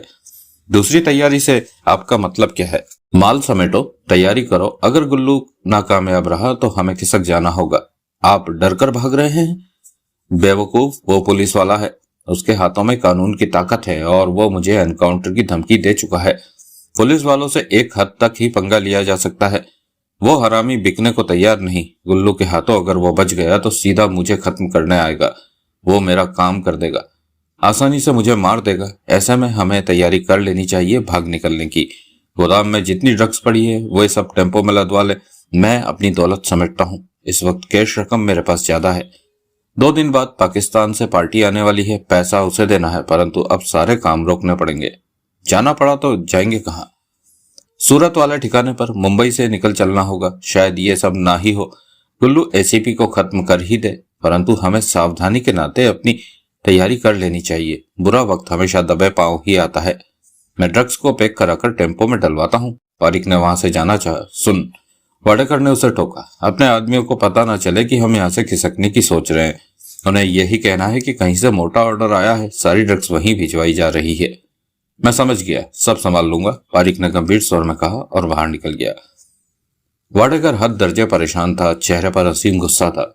हरामजादा एसीपी। गुल्लू उम्र 35 वर्ष, पेशेवर हत्यारा, लंबा कद, नुकीली आंख, धसी आंखें और सिर के छोटे बाल। होठ पतले हमेशा ही बंद रहते थे। वो बहुत कम बोलता था। उसे देखकर सामने वाला उससे कन्नी काटकर निकल जाना बेहतर समझता था। वो हमेशा अकेले ही काम करता था। जब भी किसी की हत्या करनी होती तो बहुत आराम के साथ अपने शिकार के बारे में मुकम्मल जानकारी हासिल करता कि वो कब कहां कहां जाता है, और फिर किसी मुनासिब मौके पर शिकार को घेर कर उसका काम तमाम कर देता। समझदारी से वो हर काम करता था। शाम के 4 बजे गुल्लू पुलिस हेडक्वार्टर के सामने टैक्सी से उतरा और पैसे देकर हेडक्वार्टर के भीतर प्रवेश करता चला गया। 10 मिनट बाद ही वो एसीपी चंपा नेरकर के ऑफिस में प्रवेश कर रहा था। भीतर प्रवेश करते ही गुल्लू ठिठका। चंपा नेरकर 2 पुलिस वालों से बातें कर रहा था। गुल्लू को देखते ही चंपा नेरकर ने उन दोनों पुलिस वालों को रुखसत किया। दोनों पुलिस वाले बाहर निकल गए। आओ गुल्लू। एसीपी चंपा नेरकर की निगाह उसके चेहरे पर ठहर गई। बैठो। गुल्लू आगे बढ़कर कुर्सी पर बैठा और बोला, आपका ख्याल दुरुस्त निकला। वाडेकर ने मुझे 25 लाख भिजवाए हैं आपकी हत्या के लिए। यह तो होना ही था, क्योंकि मेहरचंद और आलम को मैंने गायब करा दिया है। वाडेकर उन दोनों से ही हत्या करवाने का काम लेता था। उसके बाद बचे तुम, जिससे वो हत्या करवाता। एसीपी ने गंभीर स्वर में कहा, तो 25 लाख में सौदा हुआ? हाँ, और पैसे भी मिल गए। हाँ, सौदे में यह बात शामिल है कि तुम्हारी हत्या शाम तक कर दूं। चिंता ना करो, शाम अभी बहुत दूर है। तुमने मुझसे कहा कि वाडेकर ऐसा कुछ करने को कहे तो मुझे बताना। जितने में सौदा होगा उतनी ही रकम तुम मुझे गद्दारी करने की एवज में दोगे। अब मुझे 25 लाख तुम दोगे। 1 घंटे में पैसा तुम तक पहुंच जाएगा। तुम कहाँ पैसा लेना पसंद करोगे? अपने ठिकाने पर। मैं वहीं जा रहा हूँ। ठिकाने पर पहुंचो। अब से 1 घंटे बाद पैसा देने तुम्हारे पास कोई आएगा। गुल्लू उठा, तभी उसका मोबाइल बजा। हेलो, गुल्लू ने बात की। काम अभी हुआ कि नहीं? उधर से पारिक की आवाज आई। आज काम हो जाएगा, एसीपी मर जाएगा, कहकर गुल्लू ने फोन बंद कर दिया। चंपा नेरकर शांत सा गुल्लू को देख रहा था। तुम्हारे मरने की खबर सुनने के लिए वाडेकर बेचैन है। तुमने ऐसा क्या कर दिया? मैं उसका धंधा बंद कराने जा रहा हूँ, चंपा नेरकर ने कहा। इससे मुझे कोई मतलब नहीं। तुम 1 घंटे तक 25 लाख मुझे जरूर भिजवा देना। हेरा फेरी नहीं चाहिए। गुल्लू बाहर चला गया। चंपा नेरकर ने मोबाइल निकाला और नंबर मिलाकर फोन कान से लगा लिया। हेलो। उधर से देवराज चौहान की आवाज कानों में पड़ी। गुल्लू को 25 लाख दे दो। इसका मतलब मामला ठीक लग रहा है। देवराज चौहान की आवाज कानों में पड़ी। हाँ, उसे पैसा पहुंचाने में देर मत करना। वो खतरनाक आदमी है। मैंने कहा है कि 1 घंटे में उस तक पैसा पहुंच जाएगा। वो अपने ठिकाने पर है। समझो पहुंच गया। अब तुमने क्या करना है? वो मैं सब संभाल लूंगा, चंपा नेरकर ने कहा और फोन बंद कर दिया। चंपा नेरकर के चेहरे पर सोच के भाव थे। कुछ पल बीते कि उसका मोबाइल बजा। हेलो सर, वाडेकर गोदाम में रखी ड्रग्स टेम्पो में लदवा रहा है। वो शायद गोदाम खाली करने की तैयारी में लगा है। चंपा नेरकर समझ गया कि वाडेकर हर तरफ से अपनी तैयारी कर रहा है। गुल्लू ने उसे मार दिया तो ठीक, नहीं तो वो अपना सब कुछ समेट कर खिसक जाने वाला है। वाडेकर चालाकी से काम ले रहा था। नजर रखो और हर हरकत की खबर मुझे देते रहो। गुल्लू एक तंग बस्ती के छोटे से कमरे में मौजूद था। कमरे में एक फोल्डिंग बेड बिछा हुआ था और एक मेज कुर्सी थी। कमरे का दरवाजा खुला था। इन दिनों यही उसका ठिकाना था। उसका परमानेंट ठिकाना कोई ना था। अक्सर वो जगह बदलता रहता था। पुलिस से और अपने दुश्मनों से उसे सतर्क रहना आता था। 4 महीनों से वो इसी ठिकाने पर टिका हुआ था, परंतु अब वो जानता था कि ठिकाना बदलने का वक्त आ गया है। 25 लाख उसे वाडेकर का आदमी दे गया था कि वो एसीपी चंपा नेरकर की हत्या कर दे और अब 25 लाख चंपा नेरकर उसके पास भिजवा रहा था। 50 लाख के साथ कुछ वक्त के लिए मुंबई से निकल जाने की सोच ली थी उसने। वो नहीं चाहता था कि वाडेकर और पुलिस के मामले में उसे कोई नुकसान हो जाए। अगले 6 महीनों में मामला जब ठंडा हो जाएगा तो वो आराम से वापस आ सकता है। इसी पल दरवाजे पर आहट हुई। फोल्डिंग पर लेटे गुल्लू का हाथ तकिए के नीचे मौजूद रिवॉल्वर पर जा टिका। नजरें दरवाजे पर, जहां देवराज चौहान एक ब्रीफकेस थामे खड़ा था। रिवॉल्वर थामे गुल्लू उठ खड़ा हुआ। दोनों ने एक दूसरे को देखा। कमिश्नर ने 25 लाख भिजवाया है, नीचे रख दो। देवराज चौहान ने वहीं दरवाजे के पास ब्रीफकेस रखा और बोला, चेक कर लो। देवराज चौहान ने कहा। जरूरत नहीं, गुल्लू ने सख्त स्वर में कहा। देवराज चौहान पलट कर वहां से चला गया। गुल्लू ने ब्रीफकेस उठाकर उसे खोला। 25 लाख पूरे थे। क्या हो रहा है? पारिक झल्लाकर बोला। गुल्लू का नंबर क्यों नहीं मिल रहा? यह कैसे हो सकता है? वाडेकर बोला। स्विच ऑफ आ रहा है। वाडेकर के होठ भींच गए। दोनों इस वक्त ठिकाने के एक कमरे में मौजूद थे। सामने ही 4 सूटकेस पैक किए रखे थे, जिसमें कि वाडेकर की दौलत कैश में हीरे और सोने के रूप में मौजूद थी। पिछले कई घंटों से वो सब कुछ समेटने में लगा था और अब जाकर फारिग हुआ था। उसे गुल्लू से इस बात की खबर का इंतजार था कि एसीपी चंपा नेरकर का काम कर दिया है उसने। गुल्लू अगर चंपा नेरकर को मार देता है तो यहीं रहकर उसे पहले का धंधा करना था। अगर वो असफल रहता है तो उसने अपनी दौलत के साथ खिसक जाना था। वाडेकर इस बात पर यकीन करता था कि पुलिस वालों के साथ लंबे झगड़े में नहीं उलझना चाहिए। गुल्लू का फोन ना मिलना गड़बड़ की तरफ इशारा कर रहा है। पारिक, कैसी गड़बड़? कहीं कमिश्नर ने गुल्लू का तो सफाया नहीं कर दिया? पारिक वाडेकर को देखने लगा, फिर बोला, अगर ऐसा हो भी गया तो गुल्लू के फोन की घंटी तो बजनी चाहिए थी ना। वो भी नहीं बज रही। हो सकता है कमिश्नर की चलाई गोली जेब में पड़े मोबाइल पर लगी हो, फिर उसके दिल में जा धसी हो। गुल्लू खतरनाक है, वो असफल नहीं होता। उसे मार पाना तो जरा भी आसान नहीं है। पारिक बोला। मेरे ख्याल में हमें खिसक जाना चाहिए। आप ज्यादा घबरा रहे। मैं घबरा नहीं रहा, सतर्कता इस्तेमाल कर रहा हूँ। वक्त का तकाजा देख रहा हूँ। अगर सब ठीक रहा तो वापस लौट आएंगे। दोनों की नजरें मिली। मैं फिर उसका नंबर मिलाकर देखता हूँ। कहकर पारिक ने पुनः गुल्लू का नंबर मिलाया, परंतु नंबर नहीं लगना था। उधर से लगातार स्विच ऑफ आ रहा था। हमें नहीं पता कि गुल्लू के साथ क्या हुआ, परंतु कुछ भी होने पर एसीपी समझ जाएगा कि मैंने उसे उसकी हत्या करने को भेजा है। अगर वो जिंदा बच गया तो वो सीधा यहाँ आएगा। वाडेकर बोला। यह बात तो है। पारिक बेचैन हुआ। ड्रग से भरा टेम्पो कहाँ पर है? उसे मैंने सावधानी के नाते जवाहर रोड पर खड़ा करवा दिया है। टेम्पो वाले से कहो कि सूरत पहुंचे। सूरत में कहाँ पहुंचना है उसे फोन पर बता देंगे। टेम्पो वाला भरोसे का है ना, पुराना आदमी है हमारा। गुड, उसे निकल चलने का कहो और हम भी इन सूटकेसों के साथ। तभी उनके कानों में दौड़ते कदमों की आवाजें पड़ी। दोनों चौके। अगले ही पल हाथों में रिवॉल्वरें दिखने लगी। कोई हमारी तरफ आ रहा है। पारिक गुर्रा करके उठा। तभी 2 आदमियों ने हाफते हुए कमरे में प्रवेश किया। वे उनके ही आदमी थे। बाहर बाहर पुलिस ने घेरा डाल लिया है, एक ने उखड़ी सांसों के साथ कहा। वाडेकर के पांव तले से जमीन निकल गई।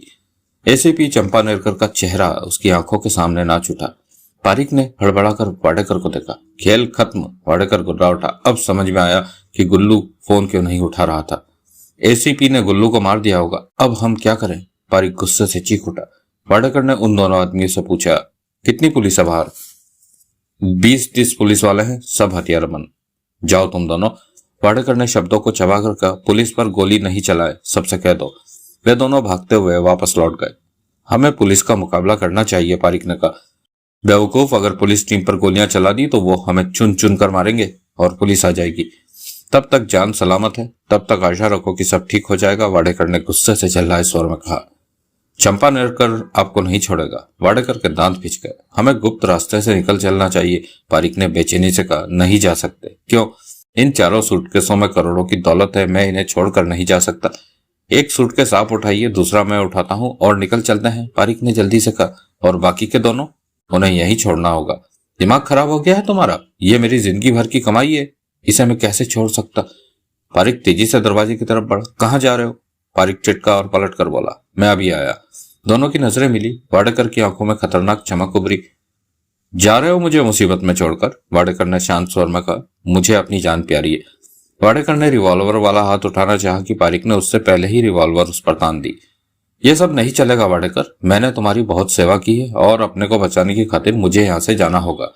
अगर तुमने जरा भी गड़बड़ की, मुझे रोकने की चेष्टा की तो मैं गोलियां चला दूंगा। वाडेकर का भी रिवॉल्वर वाला हाथ उठ चुका था। दोनों एक दूसरे पर रिवॉल्वर ताने एक दूसरे की आंखों में देख रहे थे। वक्त ठहर सा गया था कमरे में। धाएं धाएं, वाडेकर के रिवॉल्वर से एक के बाद एक 2 गोलियां निकली और पारिक की छाती में जा धसी। पारिक के शरीर को जबरदस्त झटका लगा और वो पीछे को जा गिरा। रिवॉल्वर उसके हाथ से छूट गई थी। गिरने के बाद वो हिला नहीं था, आंखें फटी सी रह गई थी। पलकें बंद करने का भी उसे वक्त ना मिल पाया था। होठ बिछे वाडेकर ने रिवॉल्वर वाला हाथ नीचे किया और पलटकर चारों सूटकेसों को देखा। एसीपी ने तो मेरे लिए मुसीबत खड़ी कर दी है, वाडेकर बड़बड़ाया और व्याकुल भाव से कुर्सी पर आ बैठा। गहरी शांति छाई हुई थी। चंद मिनट बीते कि कमरे के बाहर आहटे महसूस की उसने। वाडेकर की निगाह खुले दरवाजे पर जा टिकी। फिर उसे दरवाजे पर 2 गनें दिखाई दी। किसी को भीतर झांकते पाया, वो पुलिस वाला था। पुलिस ने इस जगह को घेर लिया है, तुम्हारे आदमी हमारे कब्जे में है, अपनी रिवॉल्वर गिरा दो, झांकने वाले ने कठोर स्वर में कहा, वरना हम इसी पल तुम्हें खत्म कर देंगे। वाडेकर ने कुर्सी पर बैठे ही बैठे रिवॉल्वर गिरा दी। चेहरा फीका पड़ गया था। तभी गने थामे 2 पुलिस वाले भीतर आ गए। उसे निशाने पर लेकर इधर उधर खड़े हो गए। वाडेकर ने दोनों पर निगाह मारकर कहा, एसीपी कहाँ है? यहाँ, दरवाजे की तरफ से आवाज आई। वाडेकर ने उधर देखा। एसीपी चंपा नेरकर दरवाजे पर आ खड़ा हुआ था, हाथ में रिवॉल्वर दबी थी। वाडेकर ने सूखे होठों पर जीभ फेरी, वो कुर्सी पर ही बैठा रहा। चंपा नेरकर ने कमरे की स्थिति का जायजा लिया। इसे क्यों मारा? चंपा नेरकर का इशारा पारिक की लाश की ओर था। पुलिस का घेरा पड़ने की सुनकर ये मुझे छोड़कर भाग जाना चाहता था। वाडेकर उठ खड़ा हुआ। मुसीबत में सब साथ छोड़ देते हैं, चंपा नेरकर ने मुस्कुराकर कहा। दोनों पुलिस वाले वाडेकर पर गने ताने सावधान खड़े थे। चंपा नेरकर कमरे में आ गया। सूटकेसों को देखकर क्या उठा, तो तुम यहां से भाग रहे थे? इन सूटकेसों में दौलत भर रखी होगी। वाडेकर ने होठ भींच लिए। कोई भी एक सूटकेस खोलो, चंपा नेरकर ने एक पुलिस वाले से कहा। पुलिस वाला सूटकेसों की तरफ बढ़ गया। दूसरा वाडेकर पर गन थामे खड़ा रहा।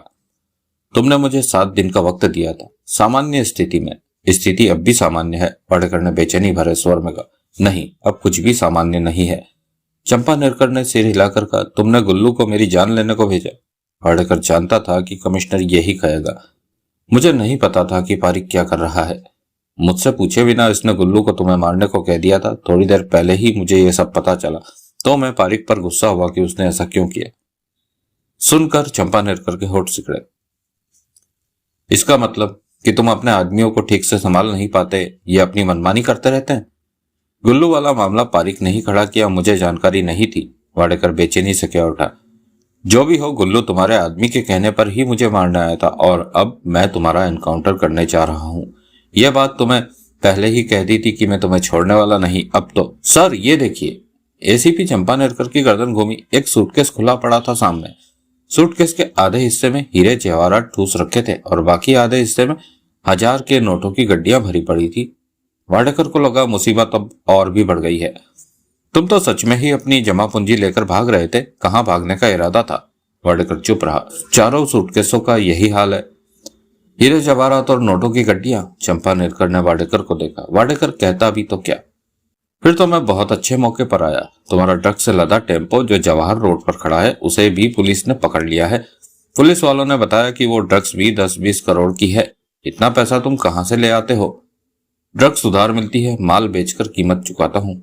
पकड़ी जाए तो ड्रग्स की कीमत का 15% पार्टी को देना पड़ता है, बाकी माफ हो जाता है। वाडेकर ने फीके स्वर में कहा। अब तो तुम्हारा खेल खत्म है। चंपा नेरकर ने सख्त स्वर में कहा। अगर गुल्लू को बीच में न लाए होते तो 2 दिन अभी और खेल चलना था, परंतु अब मामला सिमट चुका है। 2 सूटकेस तुम ले लो, मैं 2 लेकर चला जाता हूँ, वाडेकर ने फीके स्वर में कहा। एसीपी चंपा नेरकर ने सूटकेसों को देखा, फिर उसे देखकर हंसकर बोला, तुम्हारा एनकाउंटर करके क्यों ना मैं 4 सूटकेस ले जाऊं? मुझे मारने की बात बीच में क्यों लाते हो? हम सौदा कर सकते हैं, इतना माल तुम्हें पहले कभी नहीं मिला होगा। कितना माल है कुल? 25-30 करोड़, वाडेकर ने दिल पर पत्थर रखकर कहा। इतना माल क्या तुमने ठिकाने पर रखा हुआ था? नहीं, दिन भर में कई जगह से इकट्ठा किया। मुझे मारने से तुम्हें कोई फायदा ना होगा। बात तो तुम्हारी सही है, चंपा नेरकर ने कहा। अपनी जान बचाना चाहते हो? हाँ, तो 4 सूटकेस मेरे। नहीं, ये गलत। 1 सूटकेस का माल पुलिस पार्टी में बच जाएगा, बाकी 3 मैं रख लूंगा। ड्रग्स का पकड़ा गया माल दिखाकर सरकार के हिस्से में चला जाएगा और तुम आजादी पा जाओगे। 4 सूटकेस तुम्हें दे दूंगा तो मैं कंगाल हो जाऊंगा। लाश में बदलने से बेहतर है कंगाल हो जाना। फौरन फैसला करो, हाँ या ना। तुम्हारा एक जवाब तुम्हारा जीवन बचा सकता है, दूसरे जवाब पर तुम्हारी जान चली जाएगी। दोनों सूरत में तुम्हारी दौलत तुम्हारे हाथ से निकलनी ही है। कहने के साथ ही चंपा नेरकर आगे बढ़ा और हाथ में दबी रिवॉल्वर की नाल उसकी छाती पर रख दी। वाडेकर का चेहरा फक पड़ गया। जवाब तुम्हारा कोई भी हो, दौलत हर हाल में तुम्हारे हाथ से जाने वाली है। देखना यह है कि जिंदगी बचाना चाहते हो या। हाँ, वाडेकर की टांगे कांपी। मैं जिंदगी बचाना चाहता हूँ। चंपा नेरकर ने उसकी छाती से रिवॉल्वर हटा ली। यहां से निकल जाओ और तब तक तुम जिंदा रहोगे जब तक मेरे रास्ते में ना आओगे। जिंदगी में कभी मेरे रास्ते में आने की कोशिश ना करना, की तो बहुत बुरी मौत मारूंगा तुम्हें। वाडेकर ने गहरी सांस लेकर हसरत भरी निगाहों से सूटकेसों की तरफ देखा। दूसरे के माल पर बुरी नजर नहीं डालते, दफा हो जाओ। ये हमारी आखिरी मुलाकात थी, दोबारा मिले तो मारे जाओगे। इन हालातों में वाडेकर कुछ नहीं कर सकता था। एसीपी चंपा नेरकर ने उसे घेरा ही इस ढंग से था कि वो बेबस हो गया था।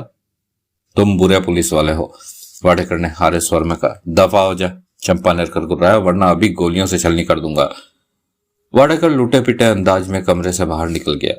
सूटकेस बंद करो, 4 सूटकेस बाहर पुलिस कार में रखो, सबको हिस्सा मिल जाएगा, चंपा नेरकर ने कहा। दोनों पुलिस वाले फौरन काम में जुट गए।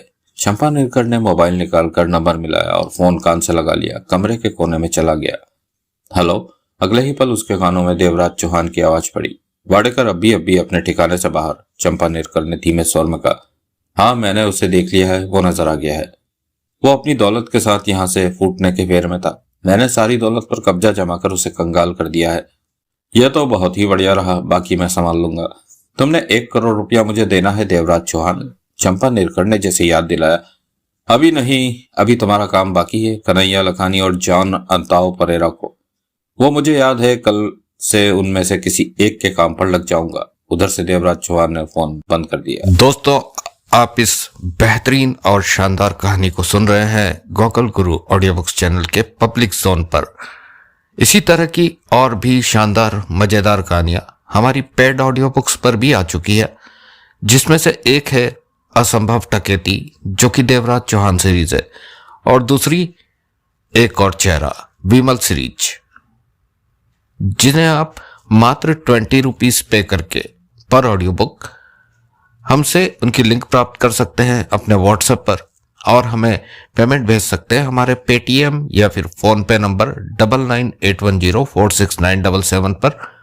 तो देर ना कीजिए और लुत्फ उठाइए हमारी पेड ऑडियो बुक सीरीज में असंभव डकैती और एक और चेहरा के सभी एपिसोड्स का मात्र 20 रुपीज में।